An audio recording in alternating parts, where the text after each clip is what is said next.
You're listening to the Warlord Radio Podcast. All right, and we are live. We are live. So this is episode 5 or 6, possibly. 5 or 6. We should. Okay, that's a note for future shows. We're a little slow. I believe that this is episode 6 I believe it is of Warlord Radio Podcast, and our guest today is Dr. Paul Bones, which is, if we can just all agree, the greatest pirate name pretty much ever, right? or just a great doctor name. Or a great doctor name. Down with Dr. that. Paul Bones. So- He sawed off the top of me head. So It could be better, though. I mean, Paul's not like a great lead into that. Like, just sidebar real quickly. One of my favorite soccer players' name was Vlad Dragomir. That's a He's great fucking name. Not good at soccer, but his name is Vlad. It's Vlad Dragomir. that is amazing. So Dr. Paul Bones. Dr. Paul Bones. Give us a little bit of your background. All right. As said, I'm Dr. Paul Bones. I teach sociology and criminal justice at Texas Women's.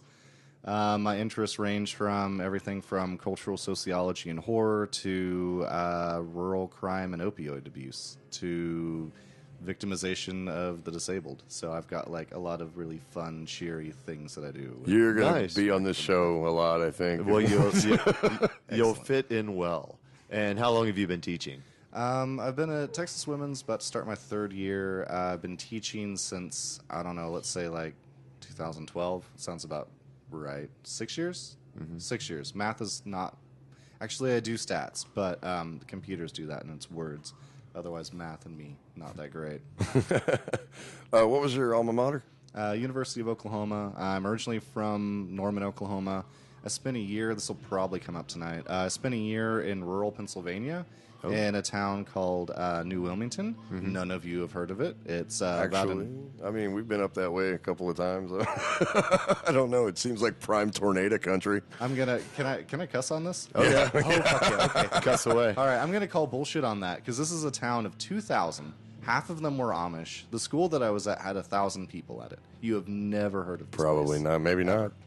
But it's definitely something that'll come up with like if we ever talk about drugs or talking about horror today. So why did you end up at a half Amish school? The school wasn't half Amish. The town was. Okay. My bad.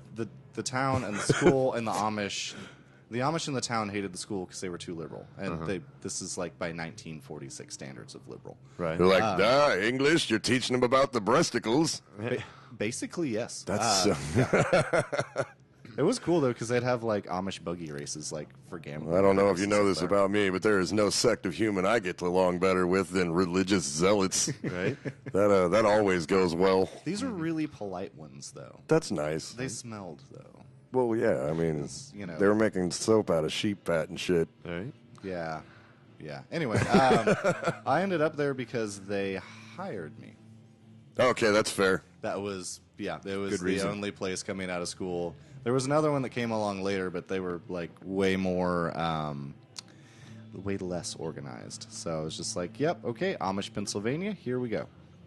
It was Yeah, also I mean, that's kind of very similar situation. That's how I found myself managing a Papa John's one summer. I was like, fuck, I really need a job. So one of the things that we wanted to talk about tonight, amongst other things, but was horror, and wanted to get your perspective on something near and dear to my heart, because I've been a massive horror fan since birth, essentially. Aren't you even, I was trying to think about this on the way over, aren't you like a published horror writer? Yeah. That's Ooh. fucking badass. Let's You'll have promote to that more. Let me know about that later. Yeah. I would love to see that. You're a twisted motherfucker, and that is what I love about you. But yeah, so let's talk about our shared love, or at least interest in all things dark and mysterious in the world of fiction. What is a particular area of fascination for you? Well, actually, I just finished teaching a summer course on sociology of horror, which was amazing. Like as a professor, like prepping courses is like horrible. It's Right. other than grading, it's like the worst thing that you have to do. But this was really, really fun. So like in that class, we looked at like horror overall and setting and horror and like gender horror and race. Did you focus on anything in particular? Was it like horror movies or horror novels or like kind of just everything? I'm mainly focused on horror movies. I'd like to get your perspective on this kind of like. So to turn this around, like, have you watched any movies ever that you've actually been scared of? Yes. I mean, when I was little, and there are still some movies that conceptually are frightening. I was just about to say that, where like the concept scares the shit out of me. That to me is like I do think that you reach a point, and it's normal, right, where you cease to be scared in any like real sense, right? But you can still find something terrifying psychologically, or just like I said, conceptually, and absolutely I still see movies, rarely, but I do, that will be, just outright horrifying or terrifying or wonderful, but it has been a while since I was like actually frightened in the way a child is. Well, that's one of the things about horror, though, like, I feel like. So it's not actually intended to be scary. Like, and a lot of times it's a way of being like, okay, so I'm going to go in this dark room for an hour and a half, and I'm going to see some utterly ridiculous shit. I'm going to see some blood. I'm going to see some tits. I'm going to see someone fall down while running in heels or something like that. I'm going to leave the place feeling like I'm a better person because I'm not that stupid. And, well, I don't have someone with a chainsaw chasing me. That's a very interesting psychological vantage point. I mean, just kind of like, hey, I'm not that fucking guy, and that's pretty sweet. Yeah. I do think that horror is so broad. Yes. And I think that that's one thing, just like in music, right? Like horror or metal or punk is such a broad category that most lay people would not really realize just what that encompasses when you say metal, or if you say horror, just because it can be something that is dark and morose and maybe trying to express something psychologically. It can be out and out brutal, in which its main point is to disgust. It could be more psychological and terrifying in its aim. It could be comedic, or it could be any mix of any of those things.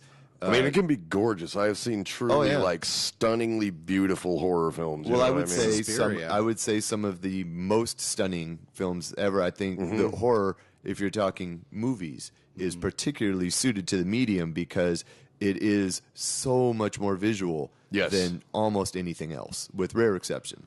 Yeah. So.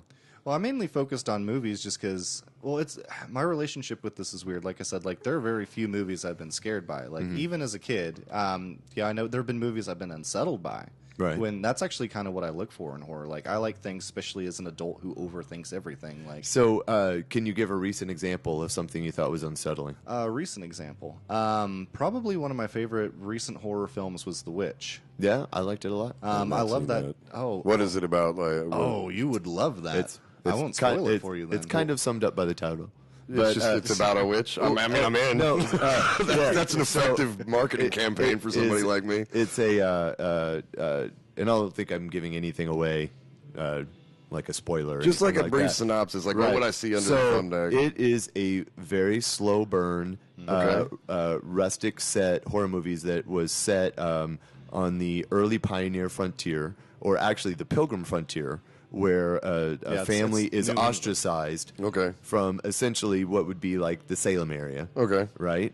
But the dress, the manner of speaking, they did a very good job of matching the dialect. I love that. And the pace and everything is very authentic feeling. So it's not like a modern representation of life back then. It's very convincing portrayal of life back then. So it's not Ginger Snaps Back. Right. Okay.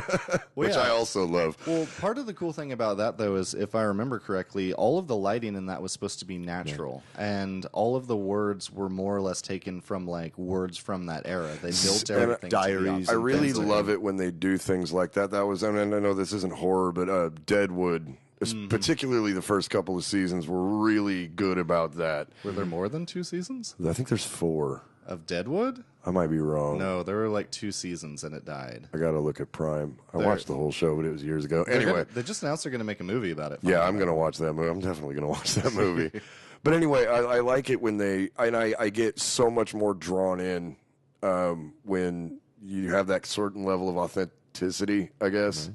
Where like it just makes the world a lot more tangible to me, and actually like puts me in it. You know what I will probably watch this witch movie you speak of. I'll definitely watch it. But anyway, so that was one that you found particularly provoking and unsettling, and Yeah, well, the thing I like in horror movies, like Frailty would be another older Yeah, example. Frailty's Where a good like I movie. like movies where you sit there and you think you know what's going on, and then like it turns out that you don't. It's not like a M. Night Shyamalan kind of like a twist or anything like that. But then you're like, Some of those can be insulting to your intelligence. You're Exactly. just like, fuck you. The Village, I figured that out Yes. before the credits in the beginning of the movie were over. like as someone who grew up with Tales from the Crypt, that literally was it. Oh, That yeah. was like every single episode was like, and it's really the wife that killed everyone. I don't know why I But went you and, like pulled that almost crap, but- always got to see her boobs. Yes, you And did. so as a very young Carrick, Tales from the Crypt was my shit because I could see boobs and stuff.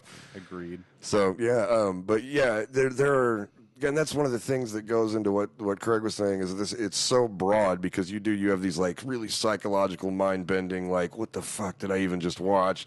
And you have stuff that is so on the nose that it's almost laughable, and sometimes it's supposed to be. So I mean, it's very interesting. Well, that's a good thing too. Like so, like for this class, I made everyone buy a Shudder account, and if you don't know, Shudder is like a streaming horror site. And Actually, it has, just got it like 3 days ago, my and I'm God. fucking loving it. it is so amazing. Yeah. And like a lot of what Shudder has, there's some stuff that's scary and good and cool. Like 90% of it is like utter bullshit. Like there's so much weird like horror porn, nunsploitation shit. See, and I love those shitty '80s exploitation film. Like they're straight up. The cream of the crop, in my opinion, would be the late '60s to '70s horror Euro sleaze movies. Yes, like where a lot of Italy Jess was just like, we're gonna jizz on everything. Well, yeah, but like Jess Franco, Jean Rollin, of course, a bunch of names are escaping me right now. I've been watching a lot of Mario Brava. Mario I watched, Bava, like yeah. the first, is it Gallo? I don't know Italian very well. Neither But, do like, I. I think I'm going to butcher it, but I think it's giallo Okay. because Yeah, it's supposed so to mean that's- yellow. Okay, Okay. but some of those movies are just like twisted. you Oh, know? yeah. and the visuals like are so far ahead of anything else that was coming out in that era. Like Yeah. some of the practical effects that they used were just so much more disturbing. Some of the lighting effects they used were just like way worse for some reason. You know, it wasn't all like bikini chicks at Slime Bowl-orama or some shit, which I love those movies I as watched well. that the other day. It's a I good have movie. not, but I saw it and I'm going to check it out. One of the ones I watched the other day actually was from the 80s. It was like called Hide and Go Shriek. Yeah. And it's like the most 80s movies you can see. Like love shit like that. Like legitimately though, like you go to like a young girl's bedroom, it's all that shitty wicker furniture. The guys are like driving around in a minivan and like it pulls up and you don't even see the guy get out and he's already skateboarding. Like like for that factor alone, it's also like transphobic as fuck. Which Oh, is yeah, almost bad, all of them. But it's Well, they're utterly everything hilarious. phobic. I mean, like again, it's just one of those genres that really plays off of what's going on socially. So I mean, like if you have hillbillies in this movie, they are fucked up racist incest hillbillies. Like they don't do anything half-assed in these things if they're doing it properly. Well, that's why I, as a sociologist, love horror because, like, you get stuff like horror, professional wrestling, or some of these things that aren't as like micromanaged by people, and like it's like low budget, low oversight, and so Cuts to the point. they just kind of run with whatever. And whether it's like something like Get Out that has a clear message to it, or it's like Hide and Go Shriek that you're like, it's about teens playing hide and seek in a furniture store, and a trans person goes crazy because the guy that Is that seriously the plot of that movie? because the guy that I'm ruining the movie. I'm sorry. No, continue. Yeah. The guy that he was in a relationship with prison works there, and he wants to get back with them. So by killing teens, they'll clearly start butt fucking again. And you sit there and you're like, so, that was just a legit. Okay, that worked for you. Yeah, but then you delve into true crime and you start listening to some of these profiles and shit, and like it's just like, wow, there are people out there that have that thought process. It's like if I kill these teenagers, they're definitely going to start fucking me again. Well, totally, but like Sleepaway Camp's like a way better. Oh example. man, It was a way Sleepaway better Camp. movie. You want way to talk better. about movies? I was not necessarily scared of Sleepaway Camp, but I walked away different. I actually assigned it in my class to. That didn't work out the best, maybe. Why not? Well, because Traumatizing your poor liberal arts students. no, they're not liberal arts students; they're Texas women students. Oh, but okay, I don't. It's know a what public they do. school. Yeah. But yeah, people were My like, wife graduated from there. I have no idea what they do behind those walls. they're just like, it was really old and weird, and then there was a child's penis, and I don't know what's going on. I'm like, yeah, that's Sleepaway Camp, basically. Right. But like, part of what I loved about that movie is like the way that it portrayed like trans and the way it portrayed like homosexuality and everything. Like, it's utterly batshit insane. Oh yeah. And like the whole idea of like, well, this boy was forced to be a girl, so of course that's why they just kill everyone. Like, totally worked. Like, even in like the 90s with like Silence of the Lambs and stuff, it's like, oh well, they're a man that wants to be a woman. Of course they would kill people. Those two things naturally go hand in hand. But then it's like, no, it's not. It's just this is what you've been told. Well, it's also about there are certain profiles where like the suppression of one's true self, but at the same time, like your true self is a fucking monster. You're gonna be you're gonna find some way to manifest that in real life. Right. Well, when it comes to like trans stuff, there are some links, and like this is something I wondered about for a long time because I'm 36, so I've gotten to live through all the terrible 1980s like current affair stuff of like. And then it turned out that the gym teacher that was molesting students wore women's underwear. It's like, that's not the worst part. Just like they all do. And I'm like, oh, okay, well, I could see if you're into like one deviant thing, like why not others? But I'm like, no, that's not, you can't expand that. There are people out there that have led perfectly normal lives wearing whatever the fuck kind of underwear they want, and that's great. You be you, boo-boo. So anyway, we rabbit holed a little bit. To bring it back around, so essentially what you're saying is one of the reasons you like horror so much is that it's like this stripped down use of stereotypes, which you can either see as like they wrote this because they're an intolerant prick, or they wrote this because they are surrounded by intolerant pricks. Well, it's both actually, because Yeah. it's a mirror of society. So you can look at something like the original Night of the Living Dead and be like, this is fuck the zombies. This is clearly about like race relations. Oh and yeah, everything. very This is much so. Like a hardcore, not even like covert message. No. Or you can look at something like, to bring up one of the most common tropes from horror, the whole thing of like, thank you, Scream, for, okay, so if you're a virgin, you're going to live. If you have sex, you're a slut, you're dirty, you're going to die. Boy, that is just some moral right propaganda shit, really. I mean, Well, if you dig in deeper than that, it's like one of the most fucked up things about horror, because if you strip away like the blood and everything and just give like narratives, like basically so many horror movies could be like chick tracks. Like, oh yeah, well, it's the Madonna horror complex personified across the board, and well, a lot of if you look at it too, like, okay, so how many horror villains are males? Like most of them. And there's like you get women, and there's a whole other conversation we could have about that and the way that men look at women and like women as like fallen creatures and all this stuff. They always, if the woman is the bad guy in a horror movie, somebody loses their dick, and it's like that. This symbol, emasculating symbolism is just, it's like, come on, like, be more clever than that. Like, Exactly. there's other ways to portray this than just like, she's gonna chew off his cock. Yeah, it's not even subtle. No, not, and But, it's like, in almost all of them. But if you look at like the male thing about it, though, like, so, like take someone like Jason or any of like your big male slashers, like there's kind of something fucked up about it though. Or if you look at it and you're like, okay, so here you have this, there's never really much of a story. It's just a guy being a guy. Basically, guys are violent, they're mean, and the only thing that can take care of, or the only thing that can like stop male rage is like female purity and virginity. Like that's really fucked up. That's like some sort of like, it takes a good woman to turn a bad man right. Like weird moral thing that you don't expect when you're like watching people get stabbed with needles and like tits everywhere. Yeah. Right. I do think a big part of that is accidental, in the sense that most of these, and like the vast majority of movies, period, right? But if you want to narrow it down to horror movies, are derivative because they know it will cash in. Oh, so yeah, for sure. For instance, like all of the, like Friday the 13th was a direct descendant of Halloween, because Halloween was a huge independent hit, the biggest independent hit of all time for a long time. Yeah, I did not know that. Interesting. John Carpenter and Deborah Hill wrote Halloween, right? So a woman wrote a good part of it, and she said in a commentary track on Halloween that she just did that because she'd figured, well, if the other girls are messing around with their boyfriends, they're not paying attention. And the girl that's not doing that is more aware, right? Yeah, she So doesn't have a face feminine full of point of wiener. view came up with the trope. Yeah. And on top of that, you have Slumber Party Massacre that was written and directed by a gonna bring that lesbian. up. So then what happens Who is also went on to direct Beethoven. oh yeah.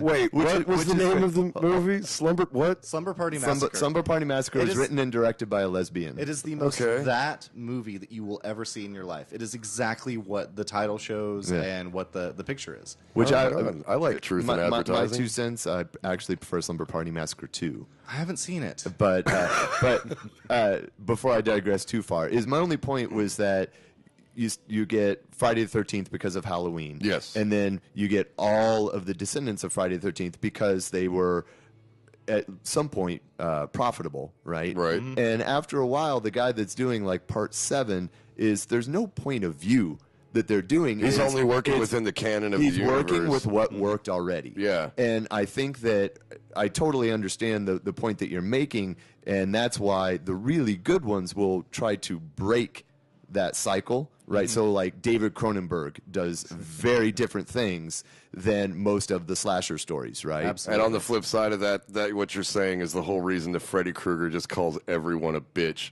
all the time. Yeah. Well, but then again, it's like Wes Craven, it's like he had a very unique take on the idea of a stalker. And then, after people rip it off for 20 plus years, is no one's even thinking about the story. They're like, what are we saying here? Like, I guarantee that never comes up in the writer's room of people like coming up. They're like, how did Freddy kill him last time? What can we afford to do this time? Yeah. And so, like, I'm not excusing props are it. on hand? I'm only saying that I think that a lot of these tropes go back to fairy tales and before. And a lot of times people just use them, not because of any particular political, sociological Just reason. because these are the archetypes that exist. Right. It's like people recognize the damsel in distress, or people recognize the hero, or people. And look, people are free to shatter those stereotypes, absolutely. But they are stereotypes for a reason, is because they resonate. I mean, look, Star Wars is nothing but stereotypes. That is a sword and sorcery movie in space. It's not even a fucking sci-fi flick. Exactly. Now, I don't think anybody sat there and thought about Joseph Conrad. Now, I could be wrong, but I don't think so. I think that they took what they thought was cool, and they're like, but what if we do it this way? And then it just turned out how it turned out. And I do think that is true because, as for instance, I'm a huge Dario Argento fan. Yes. And he had for years been labeled as a misogynist, as a sexist, and all these things because he would feature the horrible deaths of women. Oh, yeah. Right? Now, he's a vegetarian, and he's a very dedicated family man, and he would be like, well, no. He's like, I would just rather see a beautiful woman on screen than a man. And I like violence. I suppose that's problematic explanation. I don't think so, because, and this is just my point of view. The reason I don't think so is just because he's just being an artist. He's not writing law. He's not out there giving political speeches. That's true. He's telling essentially the exact same thing as a Grimm's fairy tale. But say he wasn't a filmmaker and he was like a serial killer, and he's like, I would just rather see women's heads on these pipes. That's a huge distinction because he is a filmmaker, is what I'm saying. Fair enough. Well, I've got 2 points about this. Yep. So one, what you say is absolutely true. But I mean, part of what horror is, it has to connect with lived reality. That's why, especially modern horror movies, at least 45 minutes of it is devoted to here is a normal town. Here is where we live. Here is where we go to school. And See how much we're like you. Exactly, before you flip it. So part of it, horror needs to connect with the real world, and that's where there's some issues that can kind of come in about so are we going to reaffirm what we see and what we believe? Do we think that everyone that's trans is secretly wanting to stab someone, or do we kind of problematize it? And I would argue some of the best horror problematizes it, but also not everyone wants to sit through. And I don't even want there was a time when political horror may have been fun, but especially after the last season of American Horror Story, no, never.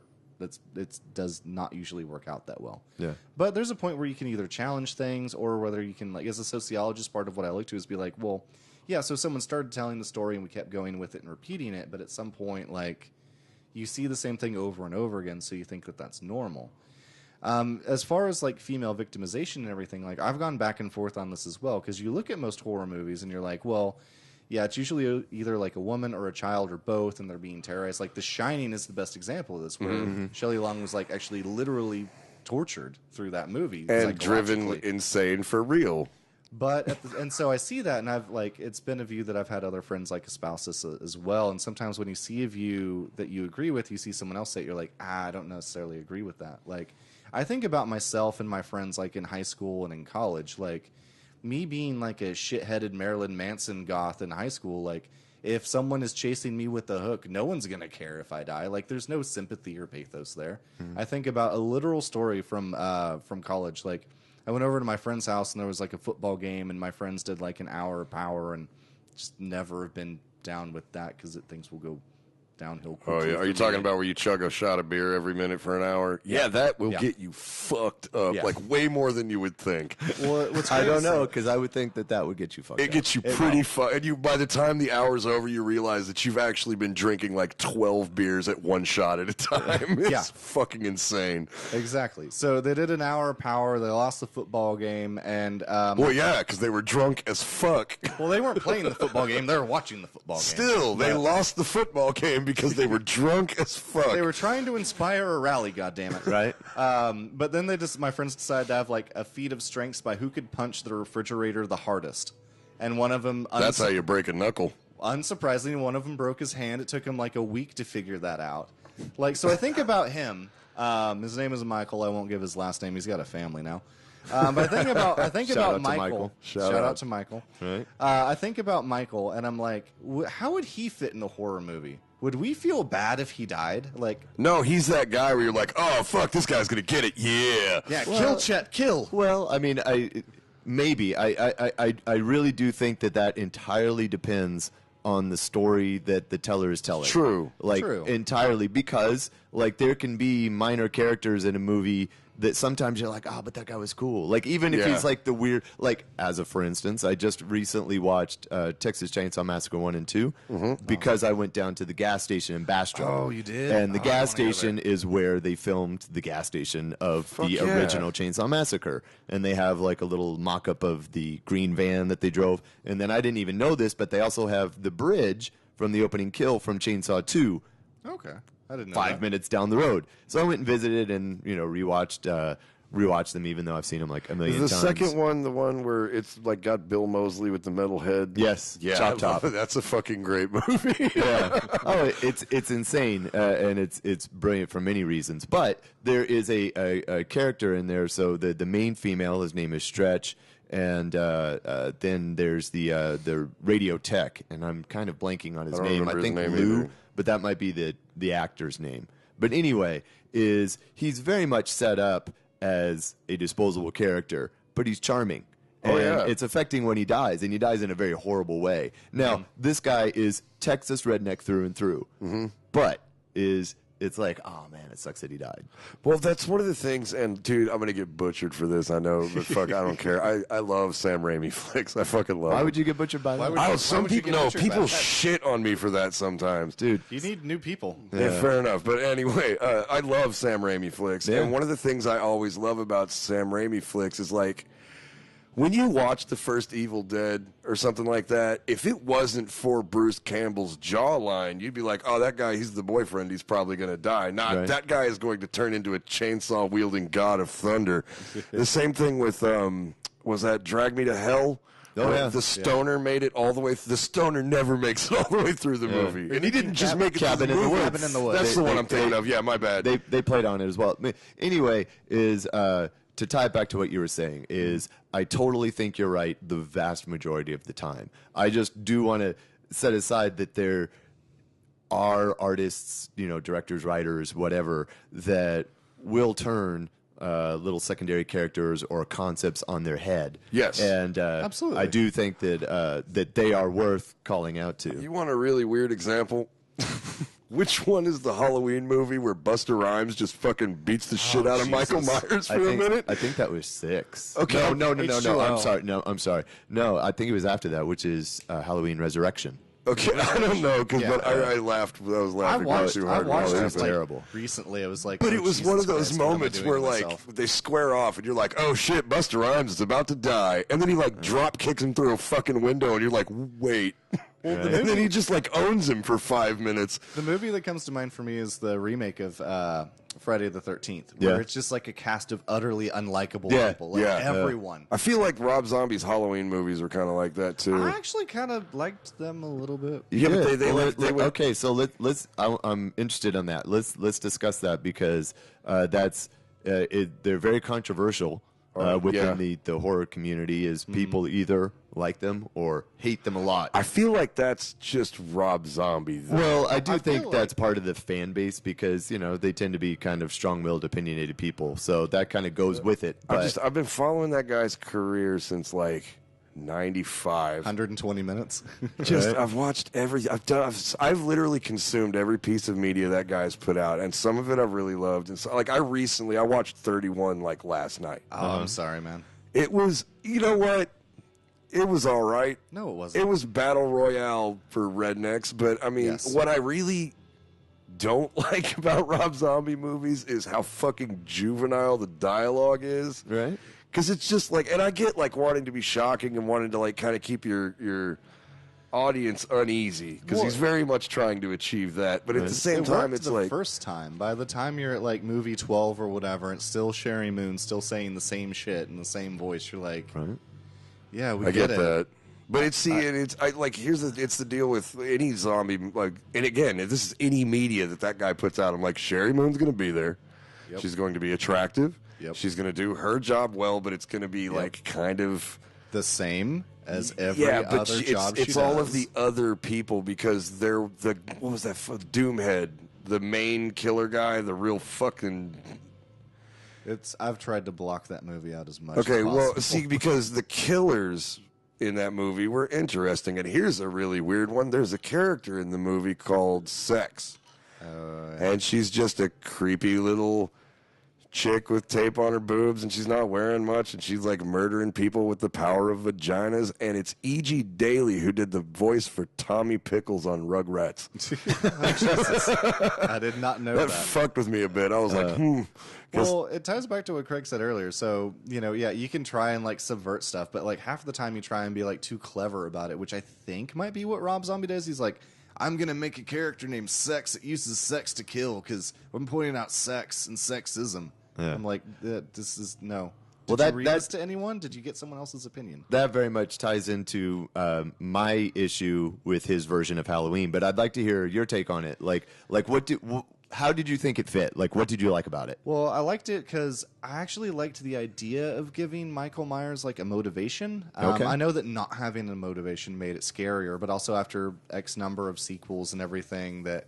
Like, so some of what I like in horror is when they build like a mythos. Like, I really like that. Like, actually, Paranormal Activity is a really good example of how that happened accidentally, where like cheap, shitty, low-budget horror movie after 6 versions going further and further back in time, all of a sudden there's witch covens with generations and pacts with the devil and everything. Yeah. I'm not going to lie. I watched the first one, and when the Ouija board exploded, I was like, I'm kind of out on this franchise. That was pretty dumb. It's like accidentally made like a story behind it, which is not a great story, but it's a relief in modern horror. Okay. So I like that with the zombie, at least with the first Halloween, where it was like, let's give a reason why Michael Myers wears a mask and why he likes things. But I did like that aspect. But then I didn't like it because I felt like it just turned into like Slipknot, and I was like, cool. So, well, okay. Here's the deal, though: is like Rob Zombie is a pioneer of nu metal. Yeah, that imagery is going to be in everything that he fucking touches because that entire 1.5 good albums though.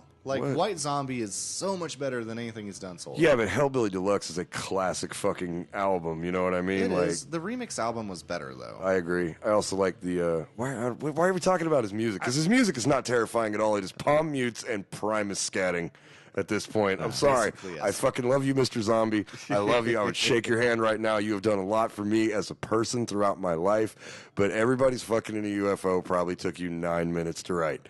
I'm sorry. Well, that does bring up an important point that I think definitely gets lost in the horror metal community. Is it's totally possible to like someone or their output and admit that not everything is great. Oh yeah, because like we as fans tend to be either like all in or all out. That's where very it's true. like we either like you're the greatest ever and everything you do is great, or you did one bad thing, you fucking suck. And it's like, look, man, doing anything good is fucking hard. It's so difficult. It's fucking hard. And As to a me, non-musician, well, I just mean it. Well, you're on this train wreck of a podcast right now. We don't even know what fucking episode it is. I just mean literally anything. I think that teaching a good class would be fucking difficult. Writing a good book would be fucking hard. Just like doing anything well, it takes passion, it takes patience, and it takes focus.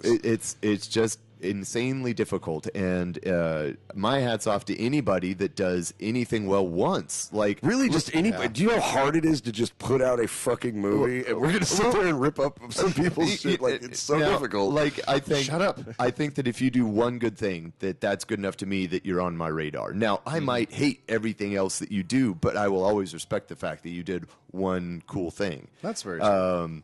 Now, having said that, I'm also like hyper judgmental if I think that You're phoning it in. you're phoning it in, or like you Everybody's obviously fucking in a just don't UFO. like give a fuck, right? And it's very apparent. So it'd be like slumming, right? If someone makes a horror movie and you could be like, you don't fucking give a shit about this. Yeah, Right. and You know can what I mean? Tell. It's a world of difference between some guy that's like scraping together 2 nickels because he loves, making a zombie movie or something like that. Like Lloyd Kaufman and everything he's ever. Trauma. There's some great shit in Trauma. It's so There's so much fucking horrible shit in that ridiculous, but you can tell that like his stamp of approval went on every piece of shit that Right. that company ever. And I can respect him standing behind And his some of it- horrible product. Yeah, but some of it's amazing. Some of it's really good, and that I think that to me is like the difference maker. So- Terror Bringing- Firmer I was was- gonna say, bringing it back full circle. Terror Yeah. Firmer is probably one of the last movies I saw that like disturbed me. When, Yeah. Oh man, I when saw he it, like, rips the 4 fucking a.m. baby out of the pregnant lady, I was way too young And when all I the- saw Terror Firmer the first time. The pickles, man. The Oh, fucking dude, pickles. yeah. Oh.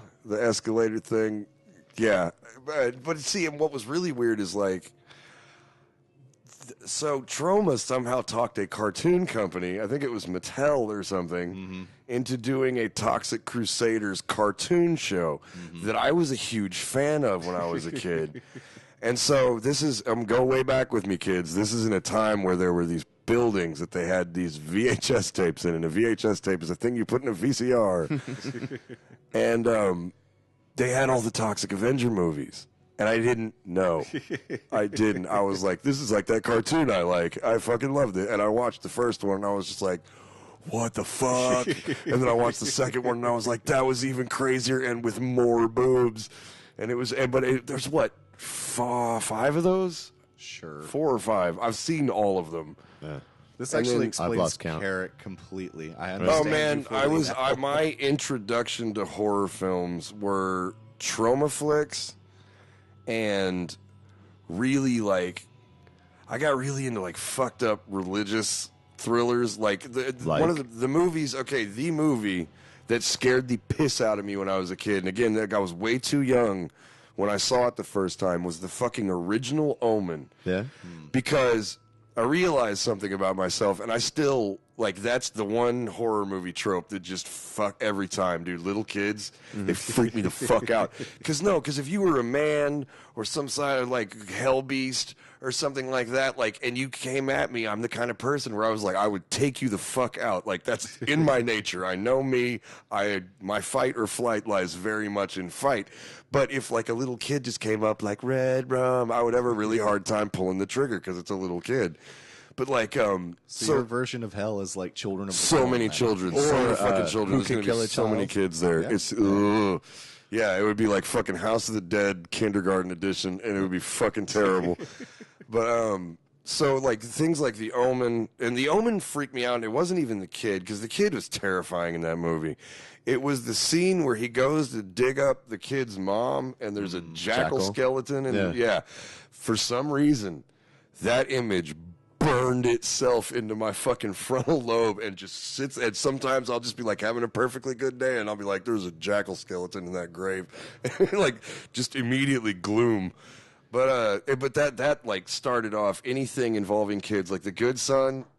I was like, if I ever meet Macaulay Culkin, I'm gonna hit him in the face, because that movie freaked me the fuck out. I don't think he needs you to do that for him at this point. No, he's pretty much good on his own. And then, did you ever see Orphan? Yeah. Okay, Orphan was not necessarily scary. No, it's fucking stupid. It was, but at no point in that movie when I was watching it did I feel comfortable. Like, I was just uneasy the whole time. I was like, that little girl is trying to fuck Greg Kinnear, and she might, and that's going to be real weird for me. I was real impressed with her art skills, though, especially her invisible, except under blacklight art skills. Like, that whole movie is just so fucking stupid. Like, she killed the nun with the hammer. Yeah. No, what it was her performance. That actress did a very good job, and that's another thing I think that horror does not give enough credit for, is to portray some of these characters and the levels of darkness, especially like particularly killers, and like another, and you're going to hate this, but 31, this Doomhead guy, he does this soliloquy in the very beginning of the movie, and I thought remember that was the best part of the movie. it is. It really is the best part of the movie. But I mean, but it set the tone for the rest of the movie. It's just he failed to deliver after that. Mm-hmm. But that original soliloquy in that movie, I remember distinctly looking at my wife and being like, "That was a good piece of acting." Yeah. And I mean, it's just you have to tap into really odd levels of your subconscious to give a really good performance in a horror movie. I think the same thing's true for like comedy, like really hardcore comedy. Yeah. Oh, absolutely. Yeah. You have to tap into a really dark place to get to that shit. Yeah. Oh, yeah. So, what did Dr. Bones? Do you have what you would consider like an ultimate horror movie? An ultimate horror movie. I'm gonna catch some shit for this. No, Actually, like, it's all opinion. Honestly, The Mist. The Mist is like I one love of my The Mist. I have not seen. That's The one of my Mist. favorite Stephen King stories anyway, and I loved the movie version. Is that the Rob Lowe? No, that was something else. I have no idea what you're talking about. I don't know. You, I didn't. You see totally The threw Mist. me for a loop on that. Sorry. One. Well, dude, it But was no, like, it was great. One of the reasons why I like Stephen King is because he has a huge respect for sociology. Like, if you've seen or read The Stand, which I don't actually recommend. That was the because Rob it's- Lowe one. Okay. Okay. Stand is one of my greatest disappointments. I read like the big double-sized collector's edition of it. It's like, Are you this is so talking boring. about the movie or the TV movie? I guess. I've read the book. I got through a little bit of the TV movie. The guy from like Wings showed up as Yeah. like someone who Yeah, was the like TV movie was exceptional. And I was like, terrible. yeah, I'm just gonna turn this off. The unabridged version of the book is, I thought, the version to read. It was too long though, man. And the fact that you have like you have Too many book. well, no, the fact that it's like you have a dark magician who's like trying to take over the world, and his magic Wait, what? consists of hovering. And I'm like, cool. But like The Mist was like You've been ruined by comic books. There's some I movie know. I watched. I forgot what the scene was, but it was like this guy was a comic book artist, and he's like, I wrote this comic. It's called Flying Man. And everybody was like, well, what else does he do? And he goes, see, everybody always asks me that. Just think about how fucking amazing it would be if you met a guy who could fly. Yeah, but like hovering 6 inches above the ground. Can isn't you gonna do help that shit, Paul? Can you do that shit, Dr. Bones? No, Dr. but if I could, is it going to help me take over the world and kill a third, like You would two-thirds of the certainly population? gain No, some probably not. influence. Hey, I'm going to tell you this right now. There was a cult in Japan called the Aum Shinrikyo cult, and they were led by this complete asshat named Shoko Asahara. And this guy turned into a real-life Bond villain to the point where he was manufacturing his own chemical weapons and drugs in a giant underground lab with a big gold statue of Shiva in it. Is he the guy that did the sarin gas attack at the subway? in the tube station. I think I may have even brought this up on this podcast before, but I anyway. don't think so. I don't but know. It's possible. But anyway, so the Aum Shinrikyo cult, they were responsible for a sarin gas attack in the Tokyo subway that they did not kill as many people as they wanted to, but they like poisoned thousands. Mm-hmm. And it was one of the worst chemical attacks that's been. Could yeah. he hover? Is that where this is going? Okay, well, the whole reason that he started getting followers is because this guy learned that through yoga, he could hop with his ass. And somebody snapped a picture of him hopping up with his ass, and it made it look like he was floating, and he gained thousands of followers because people thought this asshole could levitate 2 inches off his fucking pillow. There are weak-willed motherfuckers out there that are willing to follow any old bullshit, and it can lead to sarin gas attacks in crowded Tokyo tube stations. It's true. Randall Flagg was disappointing. Anyway, one of the things from Back to The Mist. Well, one of the things I like from The Stand is I don't remember his name, but they had like an old sociologist that was talking about like, hey, that's what we need to rebuild society is people that know how society works and how it doesn't. The Mist is all about that, though. It's all about like what happens if all of a sudden shit happens. Well, they even have a flat Earth, at least in the story, what they call the Flat Earth Society. So, Oh, really? yeah, which is it's the people led by the woman in the grocery store that start preaching of the end times and that this is the end and they need a sacrifice to appease the beasts that are outside, and they start looking at the guy's kid, and so yeah, I mean, it gets very dark, but I mean, I loved it. Well, that's what I liked about it too. Like, this is not something I made up or discovered on my own, something I saw before. But so with the movie, you notice like when do the monsters disappear? I mean, not until the very end. Like right after he shoots his spoilers. Right after Yeah. he shoots his kid, which is what Mrs. Fuck, that's Carmody depressing. or Carmody, Mrs. Carmody, whatever her name was. Yeah. That's what she was saying. If we kill the kid, we're going to be able to get rid of the monsters. And so they run and flee and everything and end up, Thomas Jane kills everyone but himself. He kills his kid and is like out screaming this wonderful ending. And then it turns out like as soon as he does that though, like the monsters go away. But they go away because the army's there, like flame throwing stuff, Or did they? right? Well, And that's I mean, that's the kind of movie that I like, where it's like, you know, like if you think about it that way, I don't think that's not how it was intended in the book. They just drive off, but Right. like in this context, being like, wait, what she said actually came true. Wait, was the religious zealot right? Did we need expiation of the small child? Have either of you... Oh, I'm sorry, go ahead. no, what's up? Have either of you guys seen Oculus? Yeah, I thought it was No. really good. I did too. I was also shocked to find out it was produced by WWE I was going to say Studios. it's a WWE film. No, No, fucking watch it. Because there you would not guess that it's a WWE film. Anyway, that's all besides it's the what point. turned Sasha Banks heel. Is it? That's a side story we can talk about later. Yeah, totally. Well, we're going to do a wrestling episode. Anyway, but one of the things by the end of that movie, I straight up was just like, I'm not sure if he was crazy the whole fucking time or the only person that knew what the hell was going. I didn't know where everyone stood by the end of that. Chess pieces were still all over the board at the end of that movie, and I actually really enjoyed that ending. Yeah, So I don't want to give too much up, but I mean that movie is all about bending. we're gonna give away spoilers on a lot of Yeah. stuff, so we'll just roll But with it. it's basically like it's just this mirror that just fucks with your perception of reality, and they do a really good job of editing and storytelling to where it really seriously fucks with where you're at, and you don't really know where you are in your viewing of it. And it's real wild. Like, you don't know what's real, you don't know what's fake, and at the end of it, none of those questions are answered for you. So you're a huge fan of The Mist, or you thought it was very well done. I totally agree. What about old school horror as far as movies go? Like, how old school are we talking? Because How far I you go wanna go all the way back? back. One of my favorite movies of all time, and I still watch it like several times a year, is the Lon Chaney Wolfman. Yeah. I fucking love that movie. I've loved it since I was a little tiny kid. I will continue to love it. I love the old black and white horror movies. I do too. They're just like we were talking about, and we talked about it a little bit before the show. Well, actually, before we go down this road, because we could really get into this, but we were talking about silent films. The silent horror genre was just always so much creepier to me, and it's all the way up to the Vincent Price stuff, where it was way more cerebral, because straight up the Board of Movie Ethics or whatever wouldn't let you show anything in America. They were like, what? That's a nipple. You're done. You're done in this business, kid. You can only see those backstage for free.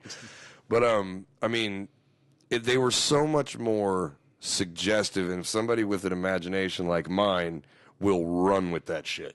And so whatever I'm conjuring up in the old brain stew up here is fucking way worse than anything Hostel could show me. So Wolfman for the classics, like I just the Universal fucking love classics. that movie. Yeah. What about silent horror movies for you?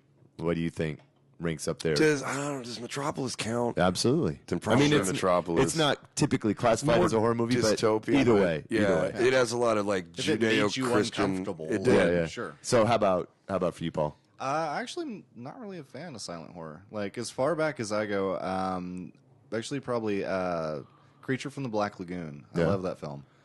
It's When you're, great. that's another great. one of those movies. When you're a kid, it's terrifying, and when you're an adult, you're like, "That zipper is so big." Oh, it wasn't even terrifying as a kid. I watched it as a kid. It was just like I was just awesome. sitting there watching him. Like I'm like, he didn't punch that guy. Again, as someone like professional wrestling, I'm like, that's That's a botch. Yeah, that was total botch. This is one of these work hits. Come on. For me, going back like of the older horror movies, Nosferatu is great. I love Nosferatu. As far as the classics. But part of Nosferatu, and I don't know if, because I saw it before I knew the story behind it, like what that movie Shadow the Vampire was based off of, and like I actually read up on it. And it's like, the fact that Max Schreck was so batshit insane totally translated through his performance in that movie. Yeah. It's like, that guy's fucking crazy. And then for me, going right up to the edge of the sound is Freaks. I still think Freaks is an amazing. Oh, man. Yeah. You know, That's another one of those movies where I saw it way too young and like I changed me a little bit. Right. When just watching that dude fucking crawl across the ground with the dagger in his mouth, I was like, ah! But see, that was one of those that was heavily steeped in social commentary because sideshows were huge. Like that's kind of what the movie was replacing.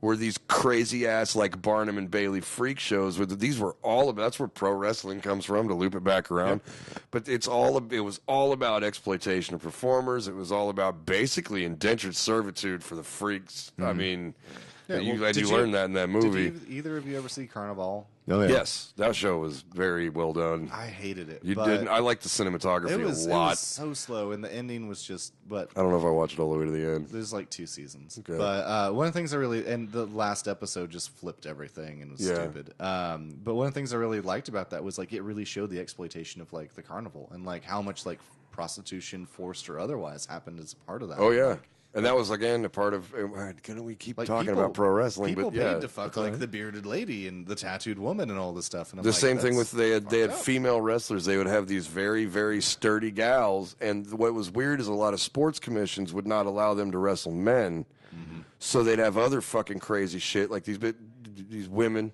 Man, I slipped up almost hard there because these were just tough bitches. They would wrestle like grizzly bears and fucking alligators and shit, and then they would run entire like prostitution stables for Mae Young. extra cash. Mae Young was a horrible person. Yep. She was probably the first like really huge female wrestler, and she exploited the fuck out of the women's locker room. And they robbed Johns, and it was Pimped bad. out girls, Yeah, and she pimped out girls. She was a horrible person. But anyway, this will tie into horror because these are horrible realities that in horror they're just amplified by 5. But a lot of these things, the really great horror movies, are based in some sort of reality. Especially like things like psychological thrillers, where it's like. It's not that it could actually happen. It's that if this was happening to you, you wouldn't know whether or not you were going fucking crazy or not. Well, does it? And I'm asking, like, does it actually? Do they really have to tie in with reality? I think Not so. always. Well, I think so. You think so? Because like, I just so Friday the 13th. uh-huh. What is the worst Friday the 13th movie? Probably Jason Goes to Space. Yep. I'd Jason X. say the remake probably. Worse than Jason Actually, X? I think I'm with Craig on this. Really? Yeah, I think I dislike the remake because Jason X was what it was. Oh, look! There were nipples falling off, and the part where he crushes the sleeping bag ladies, that is funny TV. Like, that's fucking hilarious. It's to me like they're entertaining in the way that like professional wrestling is entertaining, right? It's like you kind of know what you're getting into when you start seeing. You're like, going to be suspending Friday the some- 13th part. As soon as there's Roman numerals involved, like you know what you're in for, and you kind of embrace that. I should have kept that to the original series then, because like Jason in Space was the worst though. Well, I mean, Of the originals. yeah, ridiculous, absolutely, yeah, I don't know. Jason Goes to Hell was pretty fucking stupid. yeah. Well, yeah. Well, okay, so that's the thing. Like, you take Jason out of the real world, you put him on a spaceship, you put him in. Can't even remember Jason Goes to Hell other than the creature that came out of him.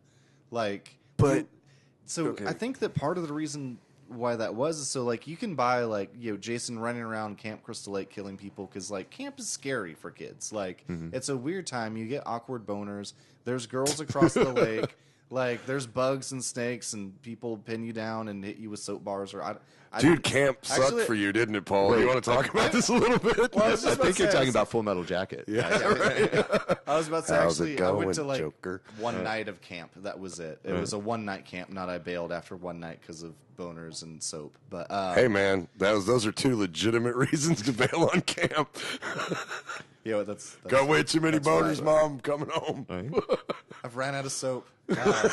Anyway, but like that works there because it's a natural setting. It's a place where there's already anxiety. It's like a place in the real world. You all of a sudden take the why is he wearing a hockey mask killer and make it a metal mask, and like all of a sudden you're just like, this doesn't make any goddamn sense whatsoever. No, I'm with you. That's why I was asking. Is I definitely think that it can help, right? If it ties in some way into recognizable reality. My only question is that does that always hold true? Because then you have Alien. I was just about to bring up Alien because Alien, and you cannot. I've had so many people try and be like, it's a sci-fi movie. No, the second one's a sci-fi movie. The third one's an action film. The first one is a straight-up creature feature horror film, and it's fucking great. Same with, I'm a really big fan of Event Horizon. Event Horizon, Hellraiser in space. I'm sorry, I love all the Hellraiser movies, and it was essentially it was Sam Neill creeping me the fuck out for 2 hours, and Dude, I loved you should it. watch Lord of Illusions then. Cause Oh, yeah, I've seen Lord of like, Illusions, weird, fucking culture. Love it. But anyway, in Hellraiser, those are good examples. That was my only point, was that it can be purely fantastic, but still like super that's engaging. Yeah, that's one of the problematic things about what we're doing, though, right now, is we're trying to condense these ideas of a fucking genre that is so vast that it's kind of hard to do, but we're doing our best. Well, I literally have a lecture on this. Like, I Yeah. literally connected Jason in space to Alien and why one works and why doesn't. Okay. Like, Alien, the creature was not even, like, the bad guy in that film. Like, it was a thing we were afraid of, but, like, the whole thing was, like, actually, like, a Marxist rant on, like, what corporations will do to exploit people. Fair enough. Like, Ripley literally gets made into the means of productions there. Yeah. That's the goal, at least by the time you get to the terrible third movie. But Alien worked because it didn't focus on, like, hey, look, there's an alien and we're in space. Like, so much of that film was, like, made to give you a sense of claustrophobia. Right. And it was made to, like, you know, basically discuss, like, working conditions and all this stuff. It didn't try necessarily to engage in, like, a real setting, but it really tried to get you there emotionally and to tie into things that we can all relate to. Right. Jason in space was, look, Jason is in space, and he has a metal mask now. How cool is that? That's why it really That's why the sucked. Leprechaun in the Hood was so terrifying. That's not Do you know they made a Leprechaun in the Hood 2? what? I did not There even is see a the first. sequel to the. so- You didn't see Leprechaun in the Hood. I did not. Then you, my friend, missed Ice-T pulling a fucking bat out of his afro to fight a leprechaun, and that again, good TV.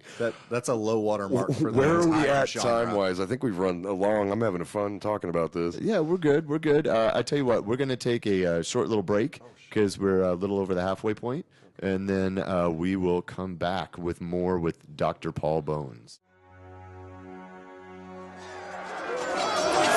You're listening to the Warlord Radio Podcast. And we are back. In case, I don't know how you'd miss this. They always say this on podcasts, but they're like, in case you're just tuning in, like this shit's live. But in case you've been listening for the last hour, we're back with Dr. Paul Bones, and we are covering the horror genre. We are. So we're going to go. We were on our little break there. We were just kind of starting to talk about something, and I think we're going to have Paul kind of go off on a tangent here. But Okay. let's talk about the devil in horror. Well, that's a good. I love, for some reason, Judeo-Christian mythology and horror and cults and shit. Like one of the best horror movies that I've seen probably in the last year or so was As Above, So Below. Yeah, good stuff. I think that one's on either Netflix or Prime. If you're listening, check it out because it's not. Have you seen that one, Paul? I don't think I have. It Man, was. I feel like watch it got lost in the shuffle because it is one of those kind of a found footage horror movie. Okay. So it's Kind of. very POV, shaky cam type of thing. But I feel that the story and the location is superior to the vast majority of them. It was filmed in the actual catacombs beneath France. Yeah. So like they're That's awesome. they're walking through like ancient mausoleum rooms, and they really are. And then it turns very much into an alchemical story, which I found very interesting. That's interesting. They start off as treasure hunters, and the further down into the catacombs they go, following this lost map, type thing, it gets more and more mystical. And I really liked that angle to it. Kind of like the deeper they go, the more the madness personifies they're itself. essentially I love going that to the H.P. underworld. Lovecraft stuff. Yeah. Okay. So And there's heavy Judeo-Christian imagery in that. Also, another movie that, and I will definitely get shit for this. I might even get shit for this table, but The Ninth Gate. It's not even really a horror. It's a dumb thriller. God, that was horrible. And it's it dumb. was interesting. It's stupid, but I love it. I don't know what it was. It was really the story being told. I'm a huge sucker for most things that involve the devil. Me too. obviously. Yeah. No, straight up. Well, let me ask you guys. I wear that on my sleeve. Let me ask you guys. Like, what is your favorite devil in horror movies? Ooh, that's a tough one. I would have to say, I won't say definitively, but up there, just one of my favorite horror movies. Period is Angel Heart. I don't know if you've seen Angel Heart. And, I have seen Angel Heart. and I think that depiction is very good. And that was De Niro, right? That was De Niro, and I love the symbolism of it because then again, I really like And Lisa movies. Bonet? Yeah, Yeah. I really like, and Mickey Rourke back when he was a badass. But it's an amazing movie, essentially about a guy looking for himself, and the symbolism all throughout the movie of you have the cane. That's got the three heads, like the three heads in Dante's Inferno. At one point, he's peeling the shell off an egg and talking about how it's the symbol of the soul, and then he eats it. Dante's Inferno is amazing, by the way. That's one of my It's so weird Dante how and Milton are like. Well, I two was of my going to say favorites. that's Like, how old. like that is to me like, and let's talk about this because I have a theory. Just because I read everything I could find, get my hands on about Same. like the devil and Same. and the church and all of this kind of stuff. Like when I was college age and going through the library. I was gonna say we're all probably sitting at like the same different table in high school. Then Yeah, oh, totally. But to me, is the story of the devil is the great mythology of the West. Yeah, I agree. I also It is like I don't think that it's the Jesus story. Is to me, it literally is the story about the devil, the story of individualism, the story of because his only real there's a it's weird, rebellion against tyranny. That is literally the mythology of on which his our whole culture is main based. sin was granting mankind knowledge that was seen unfit for them to have. Right. And Well, I mean, through today's scope, like it takes on a completely different meaning. And this is what Tipper Gore was fighting against with kids like us. Well, that's why I liked Milton. Actually, was one of my favorite representations of the devil. It's like a romantic tragedy. Right. Oh, yeah. That whole aspect of it was great. Yeah. As far as film goes, though, like my favorite representation of the devil still has to be Max von Sydow in Needful Things. Yeah. We were just talking about Castle Rock, but like. My favorite is Harvey Keitel and Little Nicky. That's good shit, Right? That's entertaining. But no, that's a really good one. He did a Well, great job with I that. just loved it because, like, he didn't do shit. Yeah. Like, he showed up in town, was like, hey, I'll give you exactly what you want if you do this bad thing for me. And people were, like, oh, so willing. Like, and some of those, again, like, being 36 now, like, watching myself change and finally admitting I'm maybe not as young as I used to be, like, seeing those stories and thinking about those stories. Oh, fuck off, kid. Was it all the gray in your beard? Was that Still- what Tim still John? What? You're still a young cat, man. Don't worry about It's it. the gray beard. It's the belly. It's what happens when I have too much spicy You're food. a It's, beautiful son of a bitch. Pizzas give me hangovers now. Well, like half of the stories in Needful Things were like someone wanting to reclaim their like high school glory, which high school was like the worst time of my life. So I don't want to reclaim that glory. But like even now, a little bit, I'm like, well, I didn't have to pay rent, so maybe. And yeah, but I miss the fact that boners were like tissue. I'm about to I'm get sorry, a little what? blue. I'm about to get a little blue. boners were like tissue. Boners were like tissue. When I was like 17 years old, I could get like 14 boners in an hour. Oh, okay. I was like, I need to really know. I have what been the fuck you're married for saying. 11 years. I've got like 2 good ones in me on a good night. I was like, well, I'm sitting there, I'm like, are you jerking off into your dick? I've never seen your dick. I'm very concerned about it now. Like, I just jerk off on the table and I rub my dick on it, and I'm like, boners are. No, I just meant they tissue. were like interchangeable. You know what I mean? It was just like, that one's done, got another one. You should have gone with like smiles or something. Jesus. No, it was boners. No, I mean boners were like smiles. It's the tissue thing that's throwing me. That needs to be a T-shirt. Boners are like tissue. Boners are like tissues. I think there's a T-shirt place down the street. Yeah, we'll You do know it. what I know a another- guy. I know Another a guy. great representation of Satan that was in a terrible fucking movie was, and it's not even really a horror movie because they fucking screwed the pooch on this shit so bad. Anybody out there that knows me, or if you don't know this about me yet, I'm a huge comic book fan, and we'll have an entire episode on the mythology of comic books I'll teach you some shit, buddy. So here's the thing, because I'm going to set myself up for a lot of hate because I'm not. I know you're not, but we're gonna we're See, gonna Paul's leaving. All right, let's take these microphones and leave. no, but we're gonna show you the validity of these as literature. No. But I'm also not gonna do the like guy thing and be like, here are 47 stories to read. Yeah. No. I am comics. totally gonna do You that. don't like comics, you're wrong. That's fine. Right. But anyway, what I was about to say is Constantine. Uh-huh. The show, if it was on a different network, would have done so well because yeah, that guy they was made a straight show. out of the comic books. But as far as being close to the source material, that Keanu Reeves movie came out.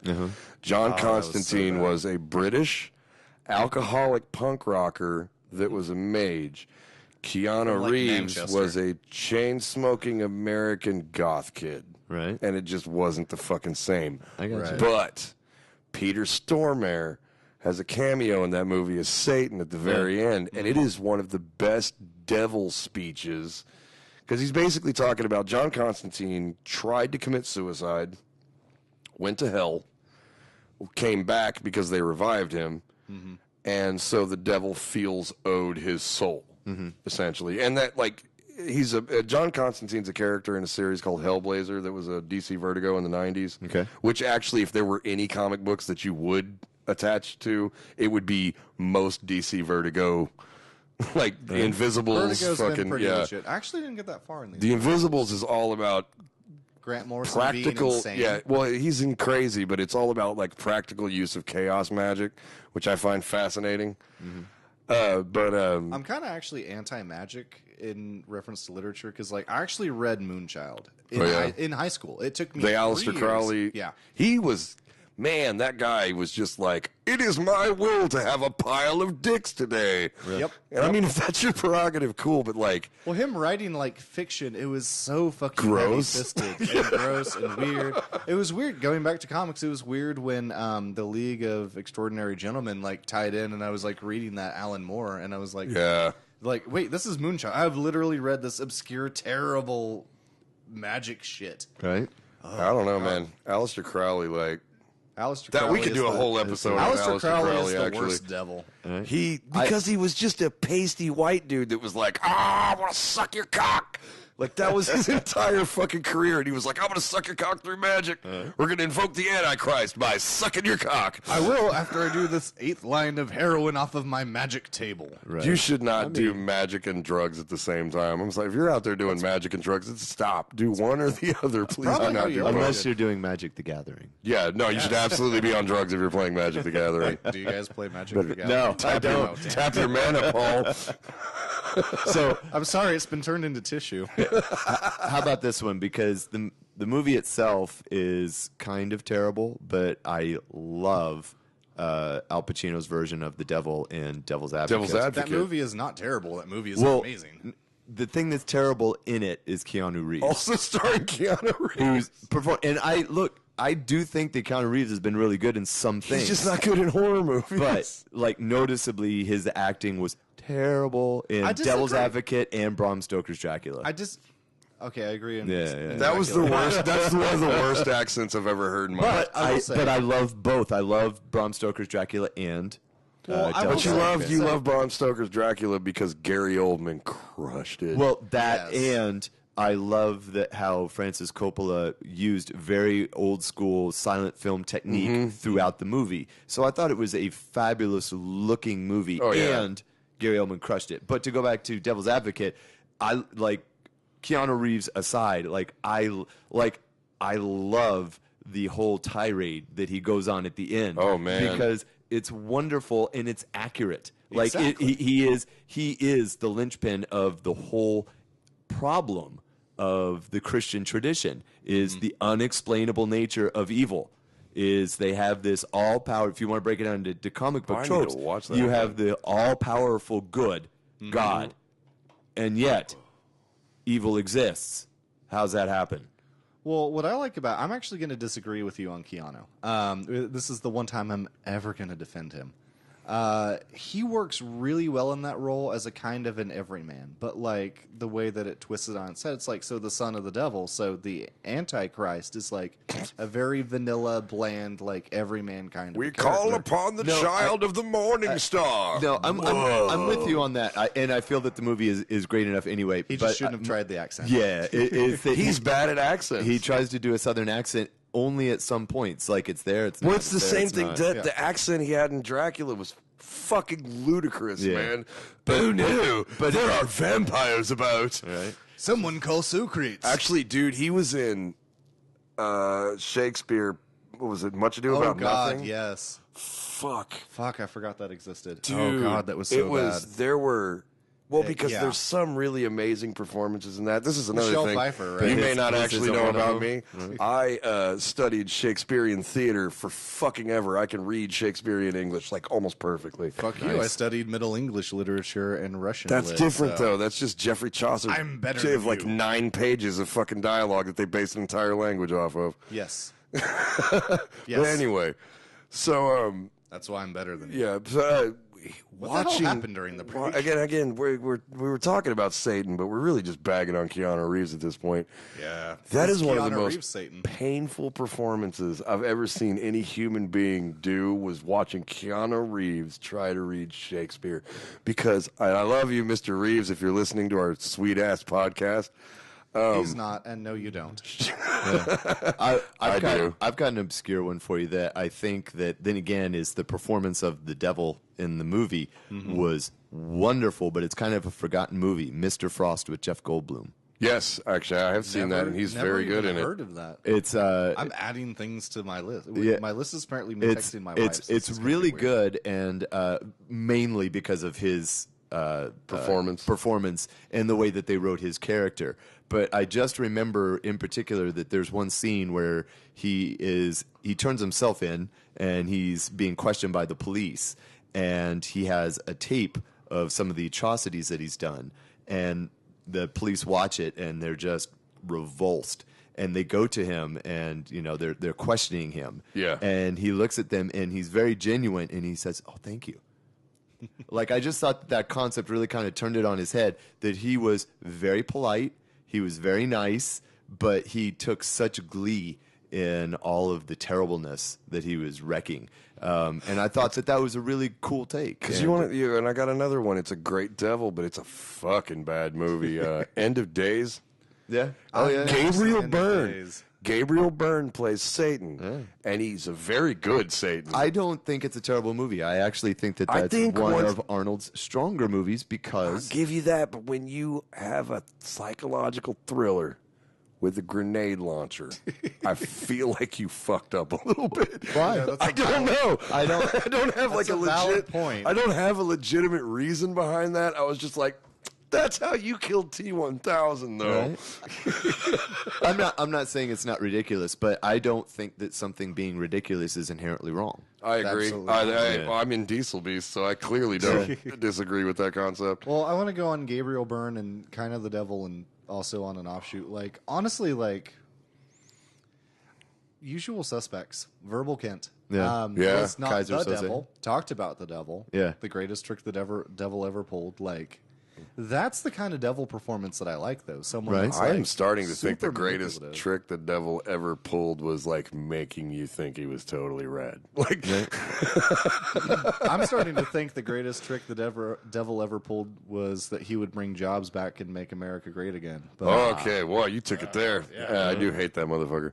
But anyway, that's neither also, here nor there. he would be a really shitty devil. He would be a terrible devil. I have the greatest hell. It's an amazing hell. The 7 seventh circle. Everybody tells me the seventh circle is just the best. You're all gonna go there. The circles of hell. They're so round. They're so round. straight. Heaven's gonna pay for it. Was it I forget, was it LaVey or was it Crowley that was talking about Satanism, and was saying in effect, he's like that he didn't actually believe in a literal devil. That's LaVey and Satanism, yeah. Because a devil with unity would be a god. Right. LaVey. That's LaVey. LaVey was such a weird character, too. He was, and honestly, I think if LaVey and Aleister Crowley ever met, they would fucking hate each other because they were both just jogging to be the most, like, they both wanted to be the sorcerer supreme, right? Which just translates into, how wet can I get my dick? There can only be one.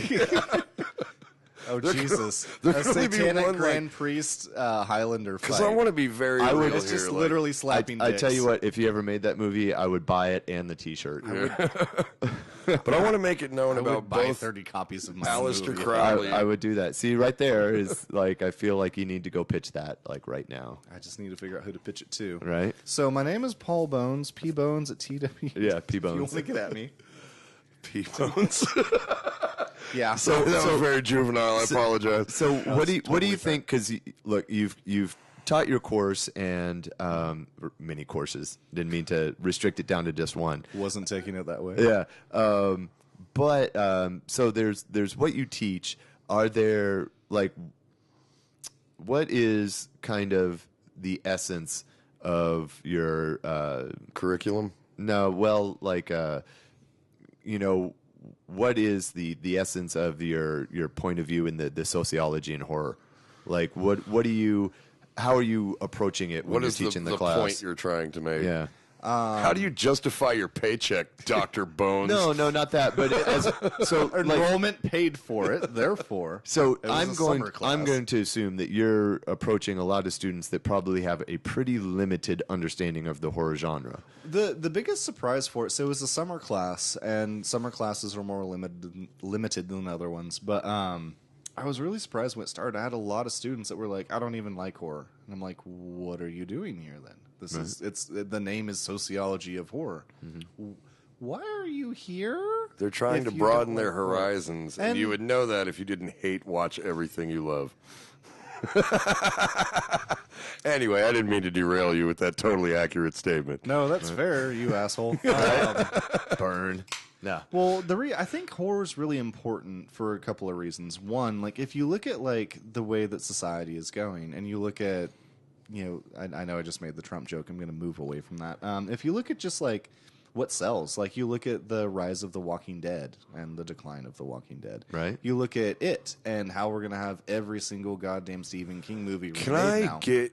I wanted because I have got an opinion about the new It, and I don't mean to derail your point. Yeah, just I'll tell you what. right in the middle of what I tell you what. saying. I'm going to keep it a hold. Hold that, Yeah, and I'll keep your remember point, it. But please continue your point real quick. I have So, to figure out my point.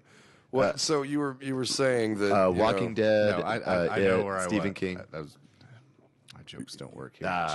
Just now, I feel like I'm in class. My jokes don't work. Right.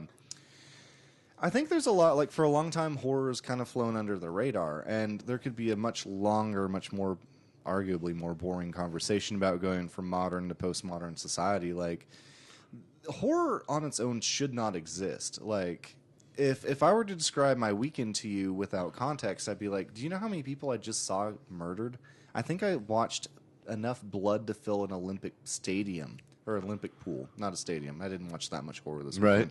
Slow weekend. Slow weekend, yeah. I mean, I watched Castle Rock, and that's during the week, but Right. not a whole lot of blood. Like, horror is a thing that shouldn't exist in polite society, but it does. And as we were talking about because outside humans are inherently macabre. as we were talking about outside during the break, like the way that social control creeps into everyday life, like horror, myth, fables, like all this stuff has always been like such a big part of our lives, and now it's kind of getting disconnected. So like a lot of the old school like fairy tales and stuff existed because basically kids were stupid.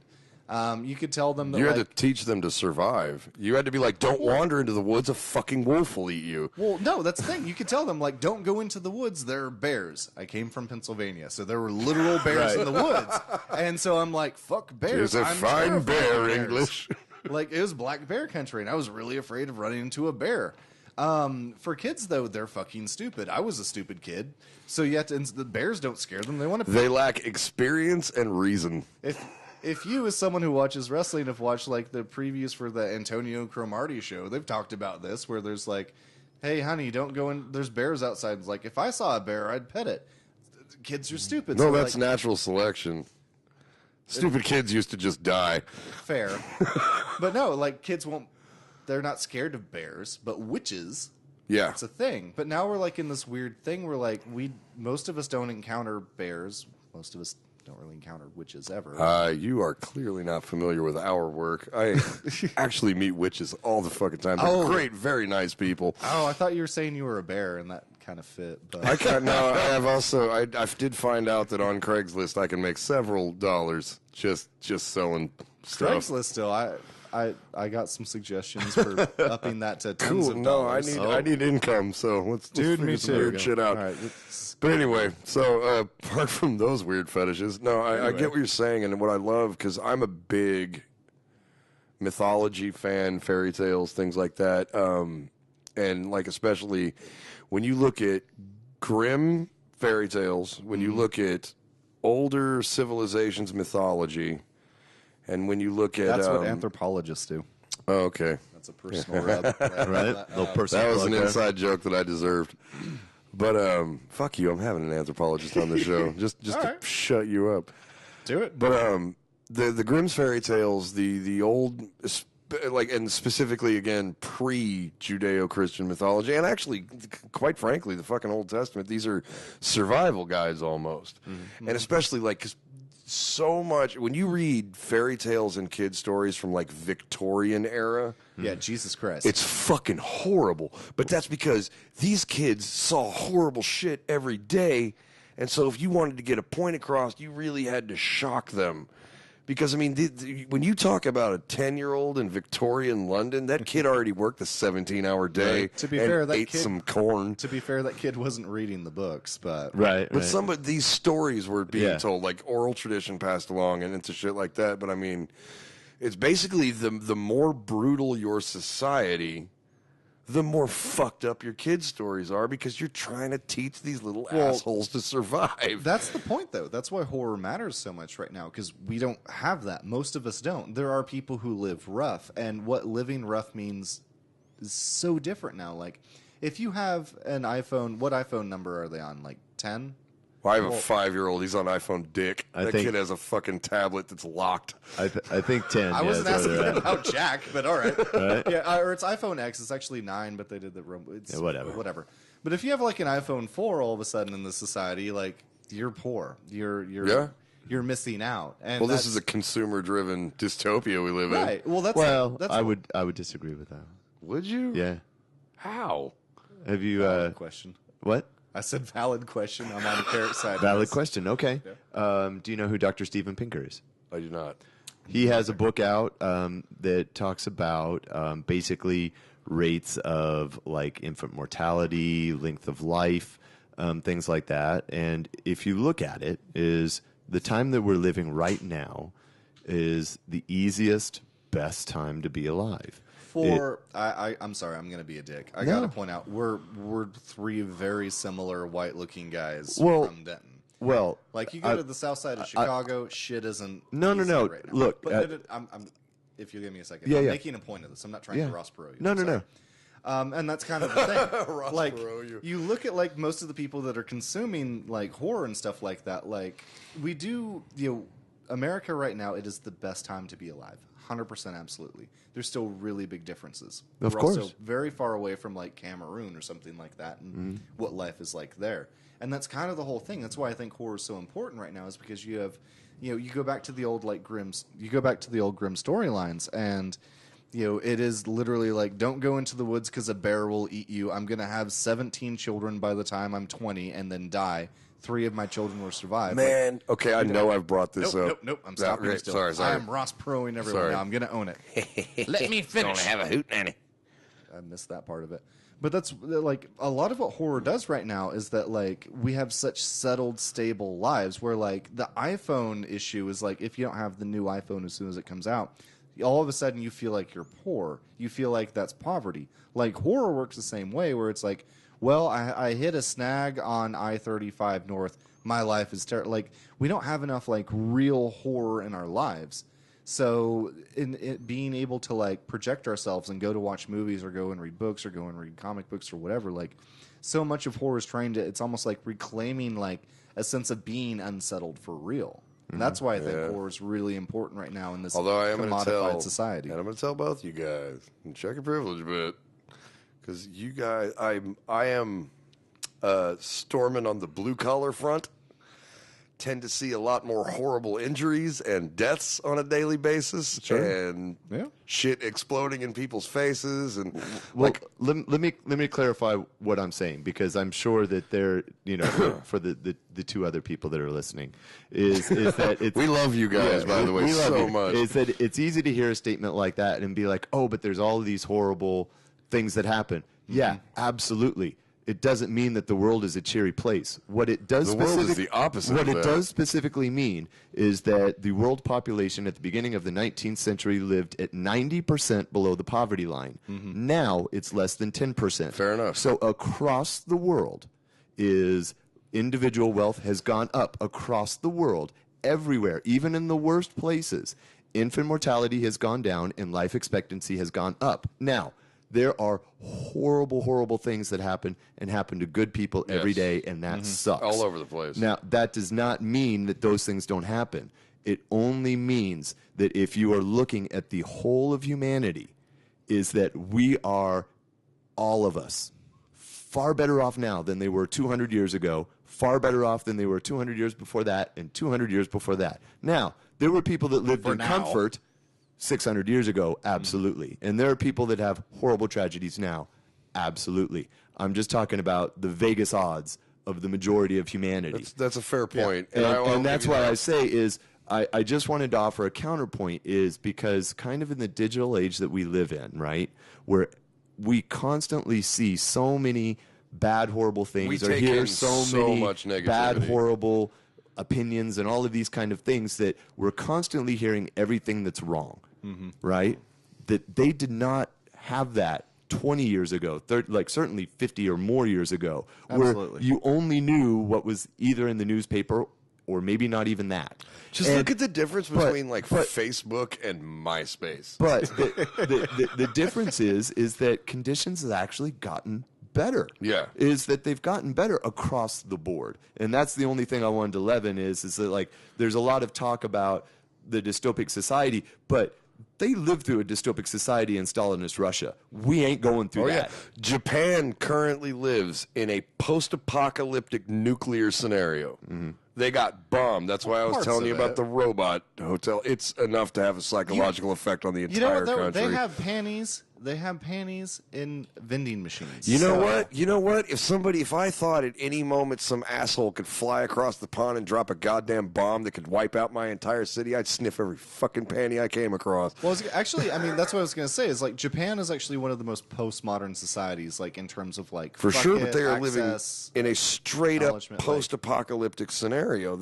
I feel like that psychological event informs a lot of how that culture. All right, can I shift is things approached back today. to horror for a second? For sure, yeah, I'm sorry. Okay, no. Well, you just brought this we were up. talking about dystopia. So. Well, Godzilla. Yeah. Yeah. Is Godzilla horror? The first one.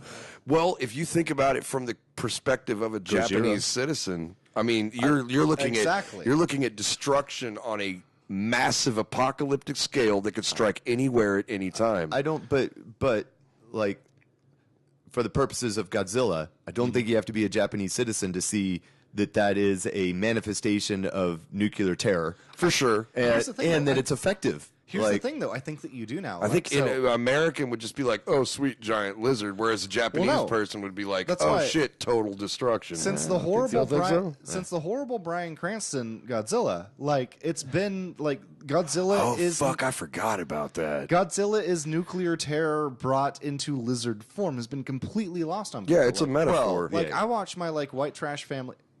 hope my wife doesn't tag me in this. And I watched my white trash family talk about taking their kids to go and see Godzilla and I everything. love you, Mrs. Dr. Bones. How cool and fun it looks and everything. And I'm like, but Godzilla is fundamentally about Western imperialism. That's what it is. And I remember watching as a kid and being like, this is fucking stupid. Son of Godzilla. No, because I didn't know. Mothra Because is when I was a stupid. kid, I was like, but- giant monsters destroying shit is rad. Well, it is, yes. Yes.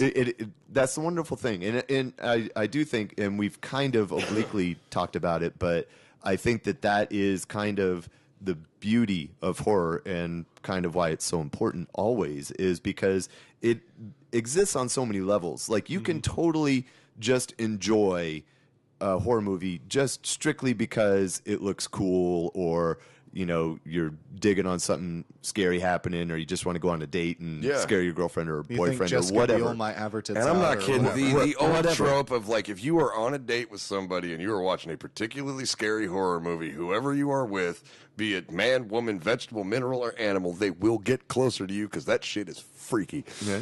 But it can exist on multiple levels. You can appreciate it on a more in-depth level, or it can just be surface. But it works both ways. And the same thing with Godzilla is you can just be a kid and be like, monsters are cool. You That- can be that an was adult where and I be was that way, coming from. or you can look into it and see how it resonates. Well, that's what's funny though is Netflix has a new Godzilla to The be anime, sequel to their yeah. last Godzilla Yeah. and everything, and I'm like, so much of this is by moving it to America, you're like, God, Well, I don't it's wa- the I don't same wanna thing with- introduce this term, but you're completely whitewashing. It's You're the same divorcing it thing from with history. the Friday the 13th, though. It's at some point you're just working within the canon of the universe, Right. so you're not introducing any kind of new or updated concept. You're But- just working with the shit you've already got that worked in the past. But it's that thing though, where there's a disconnect between the myth of it, between the Grimm's fairy tales. All of a sudden, you bring a gingerbread house into a different country, and you're like, look, here's our gingerbread house. No one will get that. It's that's a terrible example. No, but it's whatever. not, because the Hansel and Gretel has its roots in the Baba Yaga myth of Slavic tradition, which is fucking terrifying. I want to get a Baba Yaga tattoo. By the Dude, way. me too. We should get matching We'll- Baba we'll Yaga get- we'll get tattoos. I would bestie absolutely Baba do that Yaga with you. tattoos. All right. But yeah, this one's out for Alex Jovanovic. So Slavic tradition, there was a witch in the forest in a shack with chicken legs. That and the shack had chicken legs. It wasn't a shack full of chicken. no, legs. it was a shack with chicken legs, and basically two, I am assuming, tiny Aryan children wandered off into the woods somewhere and came across this witch that wanted to eat them, and that's kind of where that story gets its roots. Slavs are not Aryans. Just What? No, man. But the Hansel and Gretel were clearly. no. Varg had a whole history on this. I'm not talking about Varg Vikernes can suck the fattest part of my cock. Fuck that guy. Here's a hot take on you, Varg Vikernes, you asshole. Ah. He's Okay. gonna be so upset crying his So cycle on Carrick is tattoos. not a Burzum fan. Fuck no, I'm not. First off, your band is garbage. Second off, your political views suck. And third off, I'm pretty sure I could take you in the woods on a cold night. Better than Euronymous, anyway. Burn, you just burned a dead guy, dude. Yeah. Not cool. He fucking I'm lost. just kidding. I'm just kidding. I'm so glad I introduced this. I'm just fucking with you. I know, right? yeah. We'll talk about Yeah. fucking Norwegian and We're- Scandinavian we're- black metal later. Yeah, we're going to do a whole thing on Norwegian black metal. But yeah, there were and the Grimm's fairy tales, and like we were talking about earlier with the Victorian fairy tales, is these stories were meant to be extreme to get a child's attention. Mm-hmm. And so you go from, but then you move it into Europe and you start introducing Christianity and things like that. And so the children are godly, they're innocent, so we have to twist the story. So now it's a gingerbread house instead of a chicken foot house, and the witch wants to eat them because she's hungry, not because of some fucking ancient ritual or whatever. I forgot why the Baba Yaga wanted to eat the kids, but it was not hunger. And then so the Hansel and Gretel story gets adapted by the Grimm's fairy tales. It's a huge success, and that leads to them writing God, the original version of Little Red Riding Hood is so fucked. And so is Cinderella. Is it worse all than are. the Alicia Silverstone version? I didn't watch that. Why would I do that to myself? Well, it was like a hitchhiker, She Little Red lost Riding Hood me at thing. Batman and Robin. That might be more horrifying. Could be. But not in the good way. Not in the good way. Yeah, It's just not in- why are you in a Right. movie, madam? But like, okay, so in the original Cinderella, because we are American kids, grew up mostly suburban. Yeah. We know the Disney. That was our introduction to Cinderella was almost 100% the Disney version of Cinderella, Right. where the stepsisters' fucking toes were too big and fat, and they couldn't fit them in the shoes. So they chopped him off. Yep. No, that's the That's original. the Grimm's one. Yeah, And I know. see, because that's where the kids were like, okay, because the moral in just that specific scene of that is like, hey, don't lie to royalty, or you'll have to cut your feet up. You'll have to mutilate yourself to fit this mold. And oh my God, Little Red Riding Hood. I think in the more accepted Western version, the woodsman just chases the wolf off. Mm-hmm. In the Grimm's fairy tales, the woodsman cuts open the wolf's belly, fills it full of rocks, and dumps his ass in the river. I will say this, in a moment of very poor judgment, I decided to tell my son, who is 5, the original Little Red Riding. He was not happy with that. He was probably thinking about Sonic. Right? No, because I think I just fucked him up. Like, I think he was thinking about the wolf with the rocks in his stomach, and he was just like, oh, shit. Here's the thing, though, is that you think that, but, like, how many millennia have people been telling kids, and how long have kids seen, like, horrible, fucked up things? Like, they're resilient. Oh, they're very resilient. Like, they're resilient. I hear that they bounce if you drop them. Yeah. That is also true, I've heard. Allegedly. Allegedly. But, I love you, son. but let's tie this back to horror, Paul. What do you... So if we're dragging it back to the mythology that's always existed, specifically, like, you go into pre-Christian mythology, that shit is particularly brutal. You get into Old Testament, which is also particularly brutal. Well, that's the thing. Like, if you look at, like, a lot of what we'd consider pre-modern or pre-Christian societies, like, there actually is, like, a really strong connection between, like, sex, violence, like, more truth of the world. It's been I was raised Catholic, so it's been like a Catholic influence. It's That like, explains so much. I know, right? How do you feel about Ken Russell's The Devils? What? What Have is you not that? seen it? No, I haven't either. What is that, Craig? Oh, my God. You have like- homework. I was like, Carrie Russell? She's fine. Ken Russell. Felicity. Yes. No, not that. Altered States, Gothic, Okay, filmmaker. I'm just going to keep English? looking at you. No? Okay. Ken Russell, what was it called? So he made a movie called The Devils. It was Okay. based off of The Devils of Loudun, Okay, right? familiar with the story. Yeah, and it is mind-blowing for anybody that's seen, like, Altered States. Well, or, give him a small, Gothic. like, don't give too much away, but, like, the Devils of Loudun, like, give him kind of a rundown on. Oliver Reed plays the head of an abbey, and he gets it's essentially like a witch craze movie, Okay. where he gets accused by the women of the convent of sexually entrancing them, right? And so they bring in the inquisitors, but it's just it's an insane movie. I feel like I've seen that movie. It may have been like that plot in 3 movies. Oh, Yeah, well, this all ties back into, like, those standard archetypes. It's definitely been used before in The Devils of Loudun, which is a fairly famous Aldous Huxley book based on a true story. I'm completely oblivious to this entire story. Yeah, That's okay. it's a story of essentially like a convent that plays as though that they're all possessed, and that the reason for it is this particularly, at the time anyway, handsome head of the abbey, right? And he's just, it shows it from the interior of their hysteria. And So it basically, like, the antagonist of the story is the degeneration of the mental state. yeah, well, it's all based like it's based on jealousy of, like, one nun likes him, but he likes the other one. But that spurs on just this full on hysteria. Yeah. And it allows you to see firsthand, like, exactly how hysteria can spread. Because, like, look, we've had, like, satanic panics here in the United States. Oh, yes, where we people have. see- Yes, we have. and you know, hysterias continue, and they're a very real thing, you know, and especially during the witch craze, you know, it's like it was a very real thing. Well, I mean, look what happened, like, post 9/11. I mean, there was a massive hysteria that was very like anti anything Middle Eastern. Like we were so uneducated. No, we were just like, if you're wearing a turban, fuck you. And it's like that's not even the right country, bro. This is my wheelhouse. It's called a moral panic. It's what we saw in the witch hunts. It's what we saw with the satanic panic in post 9/11. It's a time where you have all of society turns like hyper vigilant against deviance. So one of the big things, like after 9/11, you know, they opened up all the phone lines and everything because, Jesus, it was If like, you see something shady, report it. And then Well, it's like everybody was like, 2000 my neighbors. yeah.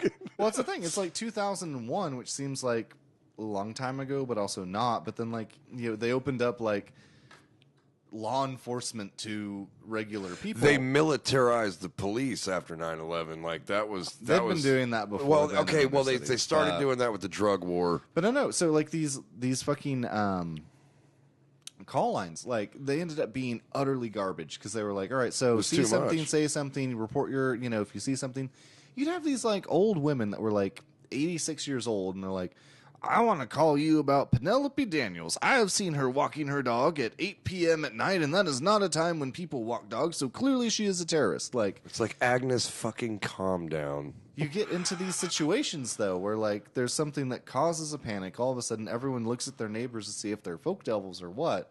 Like, that's, like, the whole thing. Right. I mean, yeah, no, that makes sense. But I mean, that like this has been going on. That's one of those things that's just kind of part of the human condition. Like, Is it if though? you go all the All way, right, well, so- no, go all the way back to like the whole reason the fucking ichthys fish exists. There was a massive what? Why are you blinking at me like that? I don't know what the ictus fish is. It's the little Christian thing you see on the back of people's cars. I was thinking it was the thing that, like, swam in your dick. But, okay. go ahead. Ew. Right? That's Is that a thing? That's That parasite in, sounds like South terrible. America, That's right? anaconda right there. Right? No, but anytime there is a feared, quote unquote, uprising or shift in consciousness among the masses, and I'm not trying to get too political with this, but the ruling class freaks the fuck out and then gives them a common enemy to hate. I feel like you're literally talking about a scapegoats, scapegoat. Okay, so one of the things that I feel like is going on, and I'm going to tie this back to horror, I swear to God. But one of the things I feel like is going on in Western culture is what is America's main export? Entertainment. Mm-hmm. We are more media savvy than any other country, really. We're wagging the dog fucking harder than anybody else. And the problem is a lot of people can see it's a very thin matrix code at this point where somebody's Back to like, Keanu. oh my God, these fucking animals are out here. We're like, are they? Are they? Is that even the right country? Like, why are you so mad at them? I'm pretty sure it was these guys. So, I mean, I just feel like anytime there's like a massive social shift or conscious shift, everybody freaks the fuck out. And they need things. Part of the human condition, this is kind of the way our brain works, is we need something to vilify. We need something to... Common enemy. We need a black and white scenario. We need a good versus evil scenario, which is, aha, why horror exists as a genre. I thought you were talking about Aha, the black and white video, but Right? The No, I band. was absolutely not talking about I the don't. band. I don't necessarily disagree with that. I just I have. It's more of a question. Is that I think that certainly does happen, but there are moments of hysteria that just happen. I don't even know if spontaneous is the right word, but not tied into any kind of political thing. So I believe it was Calcutta where they saw the sun split the sky and disappear, like tens of thousands of people all during the middle of the Whoa, day. That'll leave a psychological impact. Right. So tens of thousands of people saw the same thing that could not possibly happen. And it had nothing to do with, who was in power or anything. Yeah, it was just saw there it. was a massive thing that back in happened. Vienna in I think the 1700s, but I'm not positive. But there was the dancing plague of where people would randomly start dancing and that they would dance until they collapsed, and some people died. Yeah. And it just kind of randomly spread. So I do think that these things can manifest themselves without the exterior of what you talked about. I have an example actually, because like I said, what I'm doing is I'm generalizing things that are much more complex. I but- know we're just spitballing here, so For sure. nothing of what we say is worth anything more than a grain of Dr. salt. Paul Bones has gotten up to get a beer. Hey, Dr. Paul Bones, would you grab me a beer, please? Yeah. So no, I'm with you. I just wanted to clarify. My example is in the 40s to really between the 40s and the 60s, there was a massive UFO craze in America. Yeah. Well, the whole Roswell and all of this kind of stuff. And like honestly, Blue Book. and Operation Paperclip, because you can't tell me that some of that shit wasn't German, right? But it was. But it wasn't just Roswell, because Roswell, I want to say, happened in the 50s. I might be wrong 47. about that. 47? Yeah. Okay, so Roswell was definitely around a main... around the same time when there were jet engines being developed. Exactly. And What happened was we went over and we got all the Nazi scientists that were worth the shit and started having to develop stuff, but we couldn't just tell the American public that we had all these Nazis. Right. But that's neither here nor there. But now telling America. But what we I have all was these is it Nazis. wasn't inherently a politically driven craze. It wasn't Right. like, you know, the Nazis of the aliens. It was like, there are fucking aliens and we Right. need to deal with this. And it was huge. I mean, if it wasn't the War of the Worlds broadcast. Yeah. Shout out to Orson Welles. Which is shout out, because I mean, that was, if you want to talk about guerrilla theater, Or if you want to talk about horror, that is a perfect moment of horror. You know, a in the history completely of it. fictional story that spurred mass hysteria. Which is greatness. First fake news. But I mean, he was completely playing off of fears that were already happening on a grand scale. Yeah. Also, can we just say real quickly how bad that movie was with Tom Cruise? Yes. All right, moving on. I thought that was Keanu Reeves again. What was he doing? Oh, that was You just got Signs. that. You just got that in the brain. No. What the fuck? I'm sorry, Keanu. I did not mean to keep blaming you for shitty I was horror going to movies. say. You were in something though. and You're you having a fucking know what it Keanu was. panic right now, where I am, everything, yeah. everywhere you look, you see Keanu Reeves. I do not want to start a Keanu panic and fuck up John Wick 3. I am sorry, Keanu Reeves. You're a lovely human being. Please make John Wick 3 in my. I really want that Bill and Ted movie I to still happen. haven't seen 2, but It was good, and the dog lives. Spoiler alert! You should say that beforehand, right? yeah, usually, and not when you're wearing like headphones. No, whatever. It's all good. But I feel like, because the whole point that we got onto this massive tirade about was why does horror exist? Why? I would argue, and then again, my 2 cents counts for a nickel. You know, is it's just because we come from bloody apes. Is that we have an we are mutated monkey people. We have an innate darkness within us, and that if you don't, harness that, if you don't express it, if you don't analyze it, if you don't look at it, you can either make friends with it, or it will overtake you in bad ways. No, I absolutely. That's why we have serial killers and mass killers and shit. Like, these people are. Do we have That's a different shit. Well, no, we will. But what I'm saying is there is human psychosis. There's a disconnect that happens where you completely break from reality when you try to suppress any kind of negative feeling. Look at, I know we're not going to touch much on serial killers this episode, but I wanted you to ask me the it question after this. Yeah. But John Wayne Gacy, it is very possible that if John Wayne Gacy could have just, like, gone to a gay bar and fucked people, like, not on the sly, that he wouldn't have freaked out and murdered all those children. I mean, Maybe. there were so many closeted gay men though that didn't like dissolve people in acid. I believe that there are. But, okay, but there's. I know where you're going with that, and maybe it's entirely possible with him. But he just kind of like owned a McDonald's franchise and been really successful. But He's a sociopath. Here's the thing: is that like sociopaths, psychopaths, is they cut across all economic lines. They Every cut across faction of all society, cultures. yeah.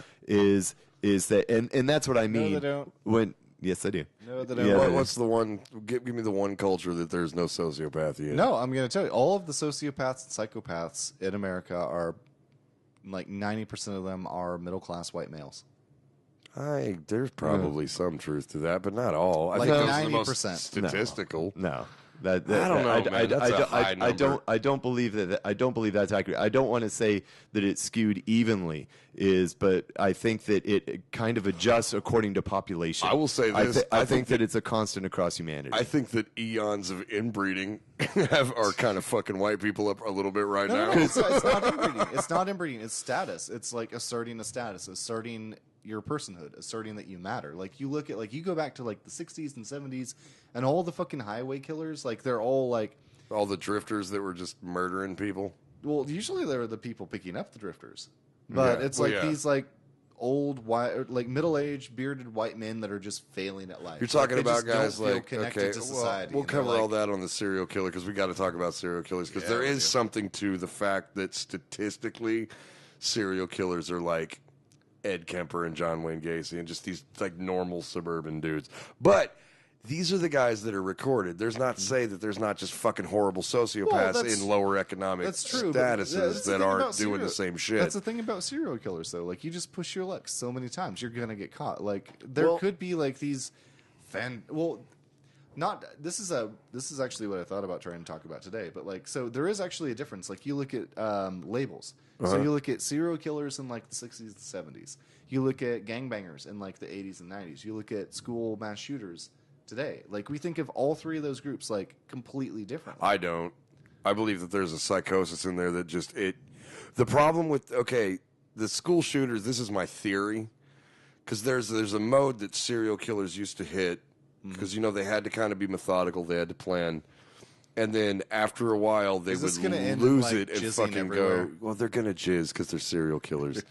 Serial killers jizz. That's a hard line I'm taking here, but the mass shooters are these kids, and there's so much information and there's so much rhetoric, and they basically we're at the point now in our lives where the only content we take in is chosen. Like, when our kids or when our parents were kids, like, there was 4 channels. Mm-hmm. Like, you were going to watch Matlock, and you were either Matlock was going to satanically tell you to chop off a woman's tits, or he was going to tell you to stay in school. Like, it was how you interpreted that shit. Mm-hmm. But now you have, I have to watch I have to monitor what my kid watches on YouTube. Thomas the Tank Engine might tell him to go and take a shit on the salad bar at Wendy's. You're right. On YouTube, yeah. Somebody's like, I made a fan film of Thomas the Tank Engine is actually peeing on Calvin and simultaneously jerking off. And it's got 5 million views. 5 million people saw Thomas the Tank Engine jerk off on Calvin. Like, it's just... I hope this is a real thing that exists. Oh, God, I hope not, because he's probably already seen it. But what I'm saying is we are at the point in society now, especially Western society, where we only take in what we choose to take in. There's no outside influence. You're not going to force yourself to watch like a fucking documentary on fundamental Catholicism or something like that. If there's a documentary about, tits, I guess, I don't know. You totally derailed me with that. Yep. But I'm saying, like, so there are these people that they're suffering from like an information overload. Sure. And so have you taken one of my classes before? I didn't go to college. This is literally a lecture, so okay. But what I'm saying is okay, so these serial killers back 60s, in 70s. The 60s and 70s, they would start off slow. Mm-hmm. There would be a lull, and then it would escalate. And there was a profile to that. Like, it would escalate at almost a certain rate almost every time, and then until they eventually hit a berserker mode where they were living completely in fantasy, and they were just like, fuck it. I think they said just that... Impulse. They said Ted Bundy killed like 3 women in one day or some shit like that, which just seems like a lot to me. Right. But we have these mass shooters now, and first off, we are being fed in a post 9/11 society. We are being fed nothing but terroristic threat all day. That's like the main. Somebody is trying to invade America and destroy our way of life. We don't know who it is. It's coming from all sides. Everybody hates us. Fair. Mm-hmm. It's coming from within now. Exactly. And now, but these kids don't have like fucking My Little Pony to balance this shit out. They just watch 6 hours of YouTube videos of nationalist videos and fucking. Is that what they're watching on YouTube? Yeah, though? I don't know, I feel like they're going. I feel like they're something. skipping the escalation point and going straight into berserker mode. And they're just trying to cause as much maximum damage as they can in a short amount of time because they know they're not going to walk away from it. I also feel like in Western society, we have a big problem with glorifying these guys and telling their story and fucking plastering their faces all over everything and giving them their 15 minutes of fame. The incel shit and everything, too. That shit. We can, How that again, actually- we'll talk about that on another episode. But no, we're fuck talking you about it if you're right an now for a incel. second. How that turned into a legitimate, like, what should we do about the involuntarily celibate? Should we get them sex robots? No, I'm like, we should give them fuck charm classes and teach them how to talk to fucking women. Or guys, just talk We should to teach them how to whoever, yeah. masturbate, like, whatever. Take care of yourself, man. Yeah. Watch a horror film. There's plenty of tits. Exactly. That's my tie-in. Full circle. Good job. So I tell you what, let's wrap this up because we've done a pretty good almost 2-hour talk. We have. With Dr. Paul Bones, but I'd like to give Paul the last word, at least as far as are there any what would you consider the pivotal horror movies in your opinion? And this can be totally subjective. Like, I'm not talking about your This class. is going to take 20 minutes. No, I'm saying- not talking about class, but what would you argue is the spine of horror? Like, what's For you. what are the linchpins for you personally? Give us 3. We'll each do 3. I want 4. Do 10. I don't care. But what are they? I'm wasting time. I'd say Suspiria. That's such a great fucking movie. It is. It's artsy. It's, after you get past 20 minutes, kind of dumb. What? It's still though. There's a certain feeling That first Millings scene, though, turns was up. so great. And the soundtrack. The soundtrack, yes. It's amazing. We'll have to It's talk so about fucking Goblin great. later. So great. Suspiria was a really big deal. I have to go with the original Halloween just because of what it set for America. And again, that movie kind of destroyed certain. Well, it didn't destroy tropes. Well, it's funny. We could It talk about cultural established- appropriation sometime, but it is like taking giallo films into America. Right. In that Oh, yeah. context. Well, he said out and out that he was a huge Dario Argento fan. Yeah, exactly. I find that most the guys that are into horror and really dig deep into horror are Argento fans, like most of them. Well, yeah, it's look, like Argento is one of those things. It's kind of like saying you're an Iron Maiden fan if you like metal. It's like it's Who? right. It's one of those things like duh. Like if you're into it, more than just a casual level. If you're not into Argento or Mario Bava, there's something wrong with you. Right. Because you're missing classic shit. And then again is like Bava and Argento is very different. And if you want to throw Fulci in there, is you've got this Oh, Jesus, weird. the Wizard of Gore. That is wasn't him. That was that? Herschel Lewis. Oh, was it? Yeah, Okay, that I was thought American. Fulci. Oh, what? Oh, God. Well, there's a reason I don't know that. It was that bad. Yeah, that was Herschel Gordon Lewis. Okay, I thought that was who Fulci. did the first gore movie, Blood Feast. I've seen Blood Feast. Yeah, that was a typical like drive-in movie. or What did, whatever. Fulci, what did Fulci do then? His big thing is he did Zombie, The Beyond, which is my favorite of his, The Gates of Hell, House by the Cemetery.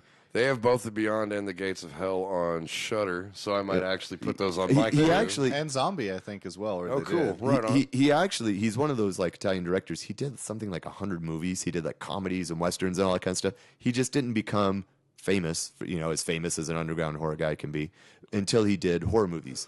And it was Zombie that really kind of got him notice in the late 70s, early 80s. But he did a string of eyeball scene. Italian schlocky horror movies that are just amazing. And they're amazing despite the fact that they are low budget and just kind of weird productions. I have an interesting question for both of you that are learned in this genre. Let me finish. Okay, my finish final your thought. four. I'm sorry. So yeah. let's recap. We got Suspiria and Halloween. I have not mentioned Clive Barker at all. Okay. I just realized that, and I Right. planned on talking Clive about Barker, Clive Barker, who is the whole also a time. writer of several DC Vertigo titles. Yes, I met him a couple of times. Nice. Very Clive nice Barker's guy. movies have fucked me up on a fundamental level. Yeah. As a child, I accidentally got Hellraiser 2 before Hellraiser 1. Which is the On- more on, psychologically on fucked one. VHS, but it just included, I was in 4th grade. It included, I got the 2 VHS tapes, and we put the wrong one in first, and it was like a 4-minute, probably a 12-minute, because it was, the 90s, replay of like, here's what happened in Hellraiser 1. And I was like, not old enough for this. All you need to know about Hellraiser 1 is that Jesus wept. That's really all you need to know. I really wanted to spend like most of this time talking about like Candyman and shit. Candyman, I fucking We can love. do a part 2 Candyman. of horror for sure. I hope we do part 17. Candyman like, scared the shit out of me when I was a Candyman little is kid. wonderful. But Lord of Illusions, I can't remember if he did People Under the Stairs. He didn't. That was Wes Craven. That was Wes Right, Craven. right. But Wes Craven and Clive Barker. So Clive Barker only directed 3 movies, not including his shorts that he did before. But he had was gonna say, Hellraiser, like, Nightbreed, and Lord of Illusions. I have not seen Nightbreed. Nightbreed's, it's fine. You just said it was really great. Way to backpedal. Well, I did. Yes, I totally did that because it was really great. Except if I It think sounds like about it. something an anthropologist would do. No, it's really good. Fuck off. The director's cut that came out a couple of years ago is a noticeable improvement Well, over what came before. As far as gay horror goes, like that's great because Clive Barker came out as being gay, and Nightbreed is all about like. Is that like an actual genre though? Like just gay horror? Is that a No, thing? it's not a Okay. genre. I mean, maybe it probably somewhere. I'm gonna watch it. Well, no, it's all about not fitting into society, being seen as a monster, and like all the BDSM stuff from like Hellraiser and everything. Like it all like fits with that. But number 4. So, do you think in the Hellraiser canon for you is it number 2? 3. Wait, what? So you said Hellraiser, but you said you got introduced to Hellraiser 2 first. So out of the Hellraiser movies, is that the one for you? Is it number 2? That is the. If you're going between. It's not one number or two. 3. I can tell you Yeah. that. Yeah. I actually don't remember Hellraiser 2. It fades in between the first one, which was great, and the third one, which had chainsaw kittens in it, and that's where The I'm at. second one was much more, in my opinion, cerebral. Like, it was super violent, and they had a bigger budget, obviously, so they could do more gore. But the very first one was really about, like, this weird isolated incident, right? Well, the first one was it took place in this old dark house. Right. In an attic, And then the mostly. second one took place in hell. I think it was Yeah. in Chicago too. Well, it's a little bit Sorry, unclear because I had a whole thing. I know. of, like talking about places. And well, Chicago so in so particular, here's the thing.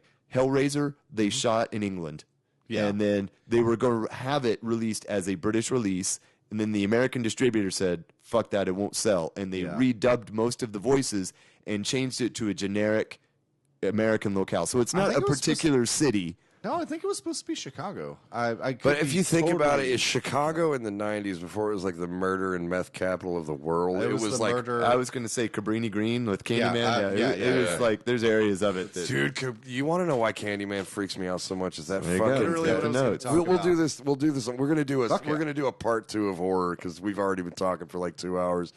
The Candyman origin story Yeah. is what is so fucking terrifying. It's not that he's just like in your house, like, this is a very fancy robe I'm wearing. Do you like my hook? It was I that, am a victim of hate crimes. that fucking. But Summon me. it wasn't just a hate crime. It was like, even as a kid, I was like, that has got to be one of the most brutal things I've ever heard I hate happening bees, to so- somebody. Yeah, like you fucking my girl, the dude.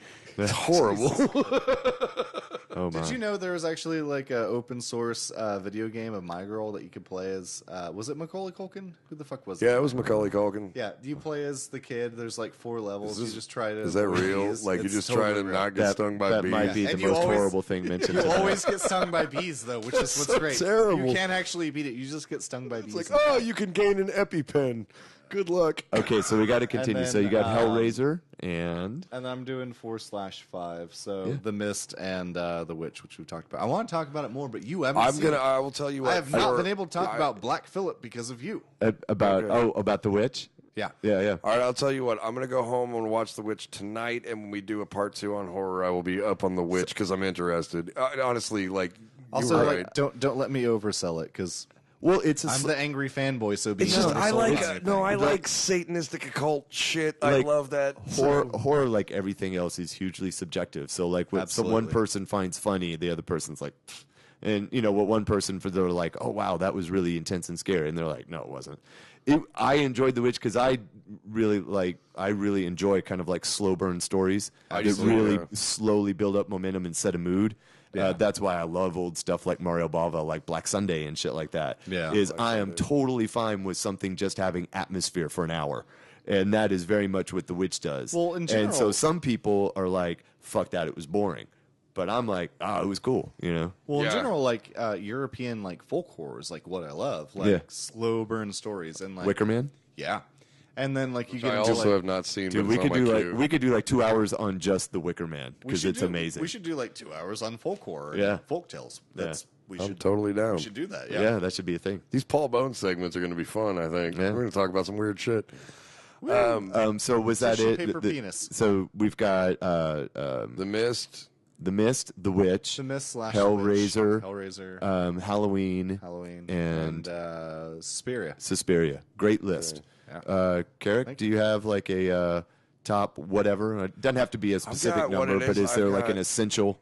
I've got like a 4 that just like they stood out. Because let to me ask you this: at least from hanging out with you, talking to you, I get the impression that you're more into fantasy sci-fi. Yeah, for sure, and more like the sword and sorcery flicks of the '80s, Which I and shit love like too, that, yeah. but I'm the flip of you in that I love that stuff, but I am more But I could sit here oriented and- towards horror. I could sit here and have a 5-hour conversation about Deathstalker. Do either of you know there was like a classic Italian horror writer that did like or director that did like a sword and sorcery like balls terrible like Yeah, no, it was like snakes being it shot was from, called like- The Sword and the Sorcerer. Yes, it was okay. shot Well- behind fog, and it was I think it was a well, Fulci film. Mario sure. Bava did Hercules in the Haunted World. Oh my god, that's a terrible fucking movie. I have not seen that. This was Hold called up, like I gotta Sword look and this shit up. Sorcery. or No, it's something. called The Sword and the Sorcerer. I gotta Was look it? this Was up. it? How? I don't want to Because put it's this on our it's like a but maybe. fairly reputable Italian director. It was fucking terrible. Hang on, I'm googling shit. Right? I'm trying to fill the space with you googling. Sword and This is where we sorely miss Man, Jason. If Ghost was here right now, he'd know. Off the top of his He head. really would. Yeah. Sword and the Sorcerer. Oh, they have a riff tracks of this shit. That's gonna be fun. So let me ask you this while he's looking that up. All right. Next favorite Argento movie besides Suspiria? Albert.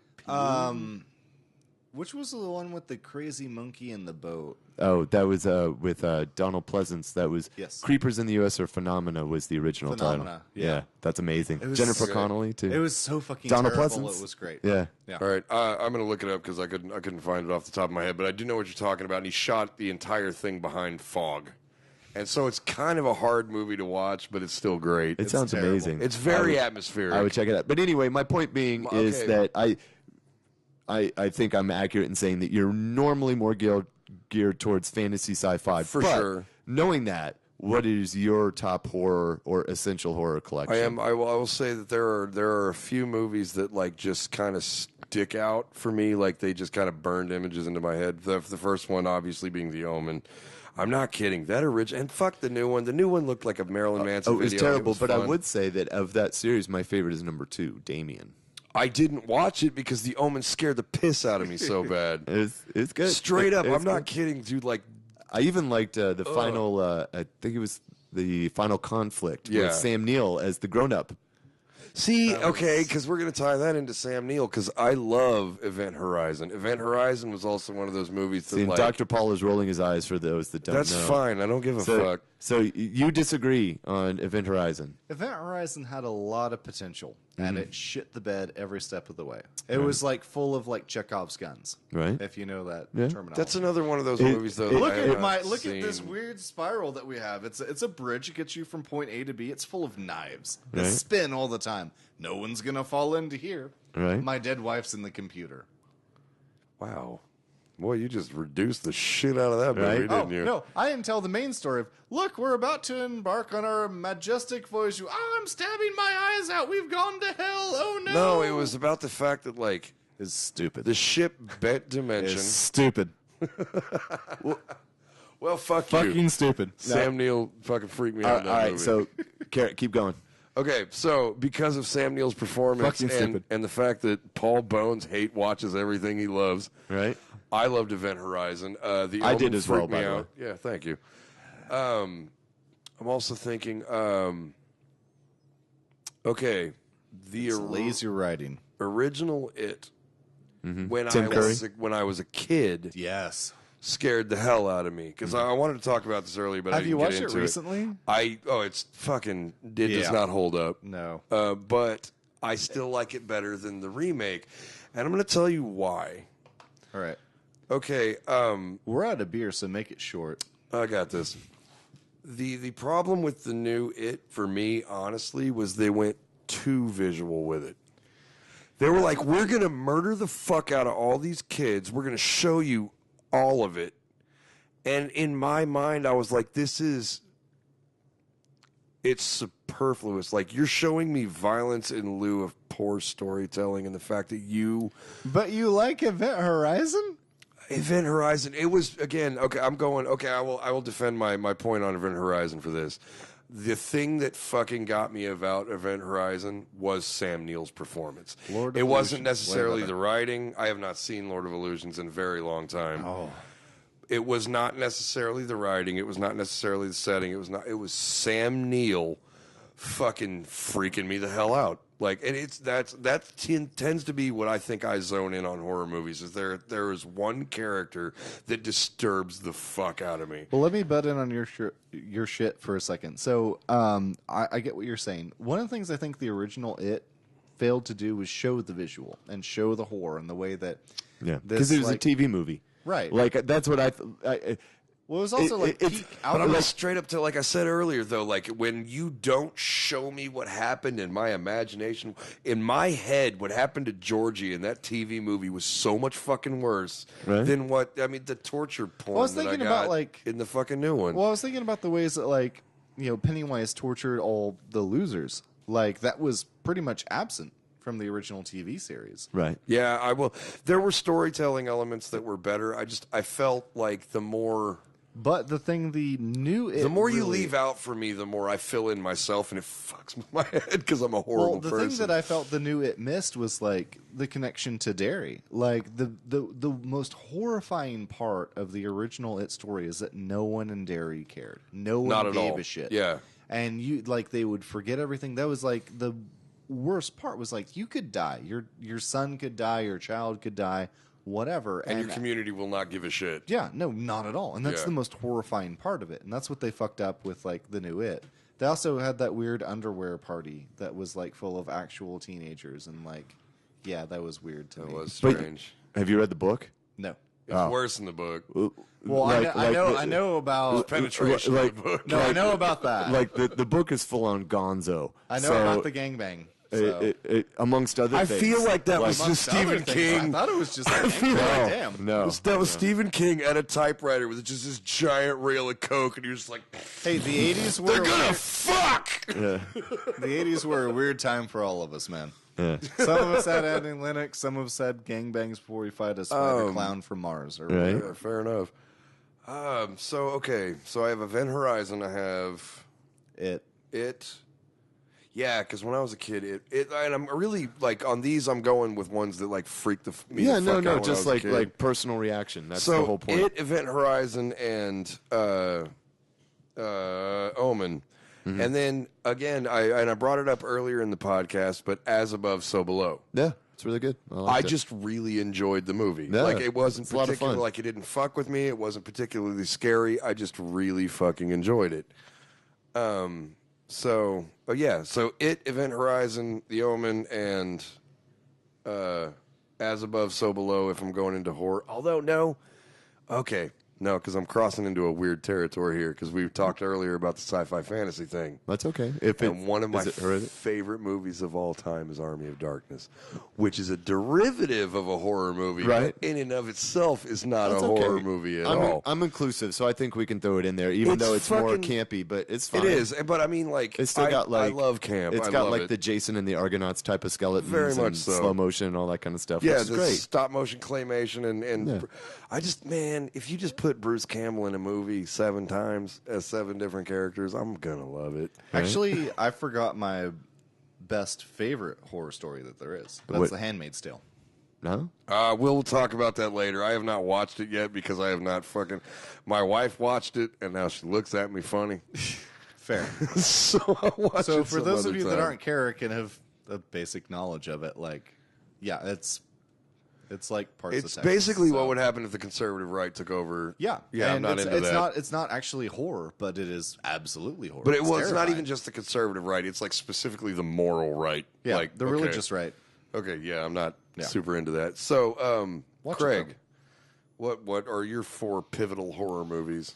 And then I have one question before we sign off. Yeah, for sure. I definitely have to go with the original Texas Chainsaw Massacre. Good. That was another one of those movies I watched way too young. I think that How do Toby you feel Hooper. about the Renee Zellweger one? Or It's I think that there's 2 legitimate Chainsaw movies and both of them are directed by Toby Hooper. Yeah. I think Very everything fair. after that has varying degrees of, if I'm wasted enough it can be enjoyable. My problem with the But like none of them are like in the same league. the Jessica Biel one, because I used to really love that movie, and then I realized I despised that movie, but I actually liked the sequel to that movie, which I think was called Texas Yeah. Chainsaw Massacre: The Beginning. I liked it better than the actual I agree. remake. It was not better. not that of- I'm saying it's great. I'm Speaking just of saying. Jessica Biel, by the way, the center of the first season's pretty good. It just came on Netflix. Yeah, I haven't haven't, seen that checked it out yet, but it's on my queue. The thing about that Texas Chainsaw Massacre, the remake, is I remembered I really, really liked it at first. But I also remember that I was 14 years old and I was objectifying the hell out of Jessica Biel, who basically ran around in a wife beater and hip huggers that entire movie, because I went back fair. and watched it as an adult and I was just like, this is fucking garbage, man. I think the best thing about both of those movies, the remake and then the sequel to the remake, was R. Lee Ermey. Yeah. I really liked his character. was great. And I thought that he did a great job. But it's one of those things that, like, a lot of people shit on remakes, and I do too. But to be fair, I would argue that some of the greatest movies of all times are remakes and sequels, of which I Even would if put, they're not directly, of, they're of more which subtle, I would but of yeah. which I would put James Cameron's Aliens. Yeah. John Carpenter's The Thing is one of the best movies of That any is kind I've ever seriously seen, a great fucking movie. and that's a remake. Yeah. what? David Cronenberg What, of The what? Blob. Oh, of what? Well, it's, No. it's Hold on, John Carpenter's The Thing. yeah. It was a Howard Hawks production from the 50s, no shit. Really? black and white. No shit. Oh yeah, I've never seen the original thing. oh yeah, yeah. Me neither, apparently. It's enjoyable, as a curiosity, But it's not that but movie. it's not that. Yeah. He did it to such a level of reclaiming it that now people are like, no, it's his thing. Plus, if we're going to get really real, that was like Kurt Russell's fucking golden era, man. That guy could Oh yeah, do no wrong at the time. But it was no overboard. But literally everything about the thing is top notch. The cinematography, the sound by Ennio Morricone, the directing, the acting, like Mike all Blue of it. storyboarded I that, completely agree with you on this, and I'm actually pissed I didn't put that on my list, because Yeah, it's me a very too. fucking good movie. Very upset about it. American Werewolf in London, which I think is Shit. My mom. Okay. When American Werewolf in London came out, because I was a big werewolf kid, I wanted to see that movie. why? So because I just like I'm werewolves. fucking with you, man. This was before Twilight made everything lame. But my mom, I was at that age where my mom was like, all right, I'm going to watch it first, and then I'm going to decide if you can watch it. You have a better mom. And than so I I do. woke up. I remember distinctly. I was like, we rented it from Hastings, and I woke up and I was like, can I watch it? She goes, no. And I was like, why? And she didn't even have an She just looked me dead in my eyes. She was like, because the guy fucks a wolf. I was like 11. And I was like, I guess no more explanation needed. She was just, my mom was real hung up on the bestiality aspect of the American Werewolf movies. but he didn't. Did he not? No. Oh, I feel fucking cheated. That maybe in some unrated version, but he didn't in the movie. No, I think that was in like the Bush version of the movie.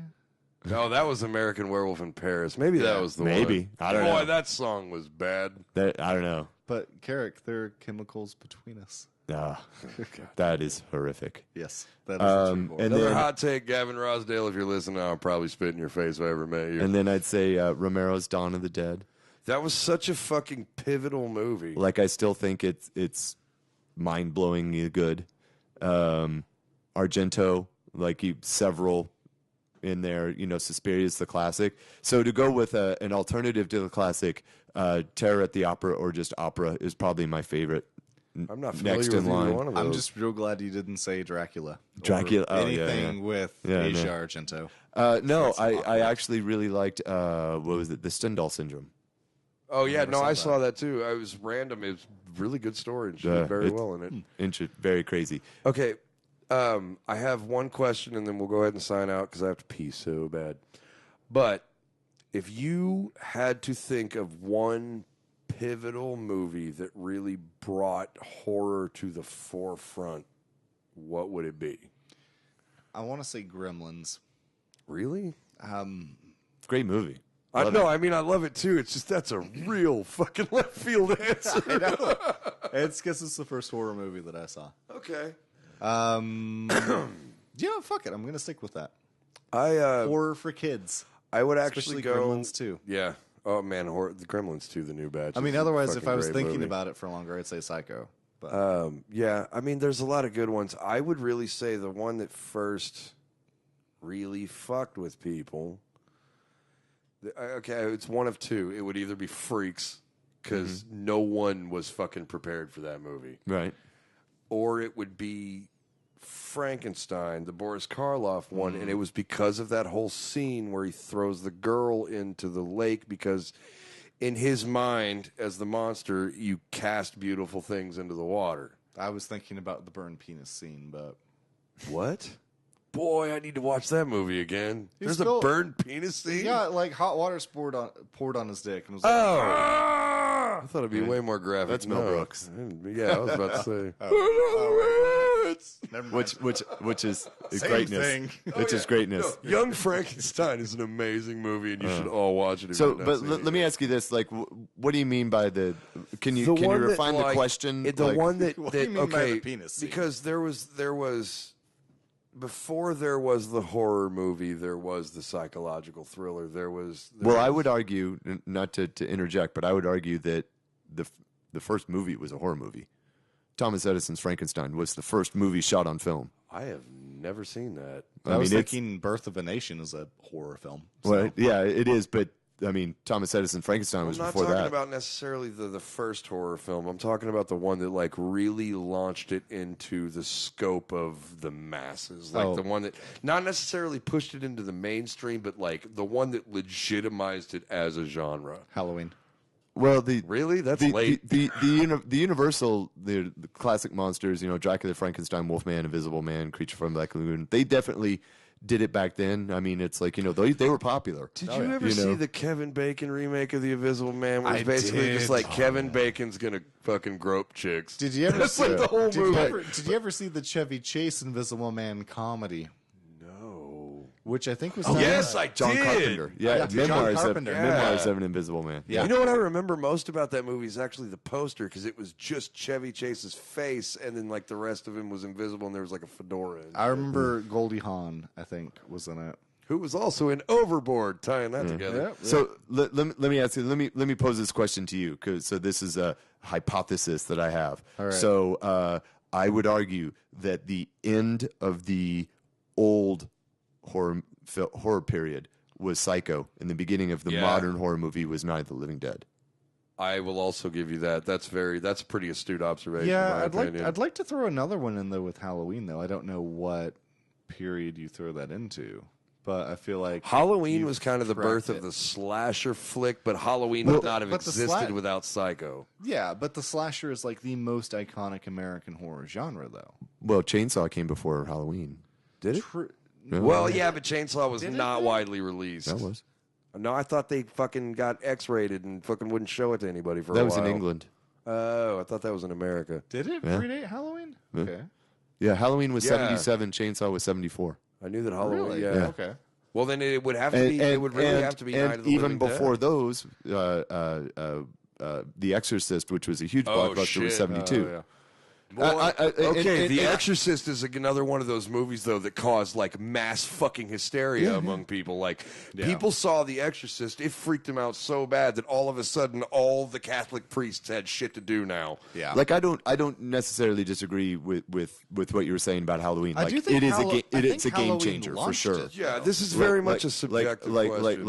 I feel like Halloween launched it, and then people subtly were like, "But wait, Texas." Right, like and maybe like when did The Hills Have Eyes come out? Because didn't that predate Texas Chainsaw? No, that was right after Chainsaw. Okay, and then Crazies, the Crazies, George Romero. Man, but my only feeling is that like Psycho was obviously an enormous game changer. Oh yeah, because Psycho also kind of towed that line between straight up horror flick and like psychological. Well, and also it had like the biggest director in the world directing this essentially a horror movie. You're talking about soundtrack. You're talking about Gus Van Sant, right? And the Heish Butthole Psycho. No, okay. Oh. Which will not be spoken of again. That which will not be named. So no, if you're talking about like what hits the bullet points of a classic or of a fucking huge horror movie, it had iconic characters. Psycho, I'm talking about. Iconic characters, huge director, iconic soundtrack, and probably Busta Rhymes. I don't remember. Right, Busta Rhymes. Busta Rhymes. He sampled. And we'll end with Busta Rhymes because that is probably the most horrific thing that we could talk about tonight. That is. I actually have to. It could be way worse. Yeah. We could talk about Chris Cross. I must excuse myself. So, ladies and gentlemen, this has been the Warlord Radio Podcast. This has been a conversation that we can honestly have for another 3 hours. So we're going to have to. And we will definitely revisit this. We'll argue about more shit, but we got to thank Dr. Paul Bones. Thanks so much for coming on, brother. Absolutely. Thanks for having me. This was a lot of fun. We had a great time. We hope you had a good time. Definitely. And we look forward to disagreeing about more shit in the future. Oh, absolutely. Yeah. I think so. So, this episode is dedicated to Norman Bates' poor mother. Yeah. There you go. Goodbye, everybody.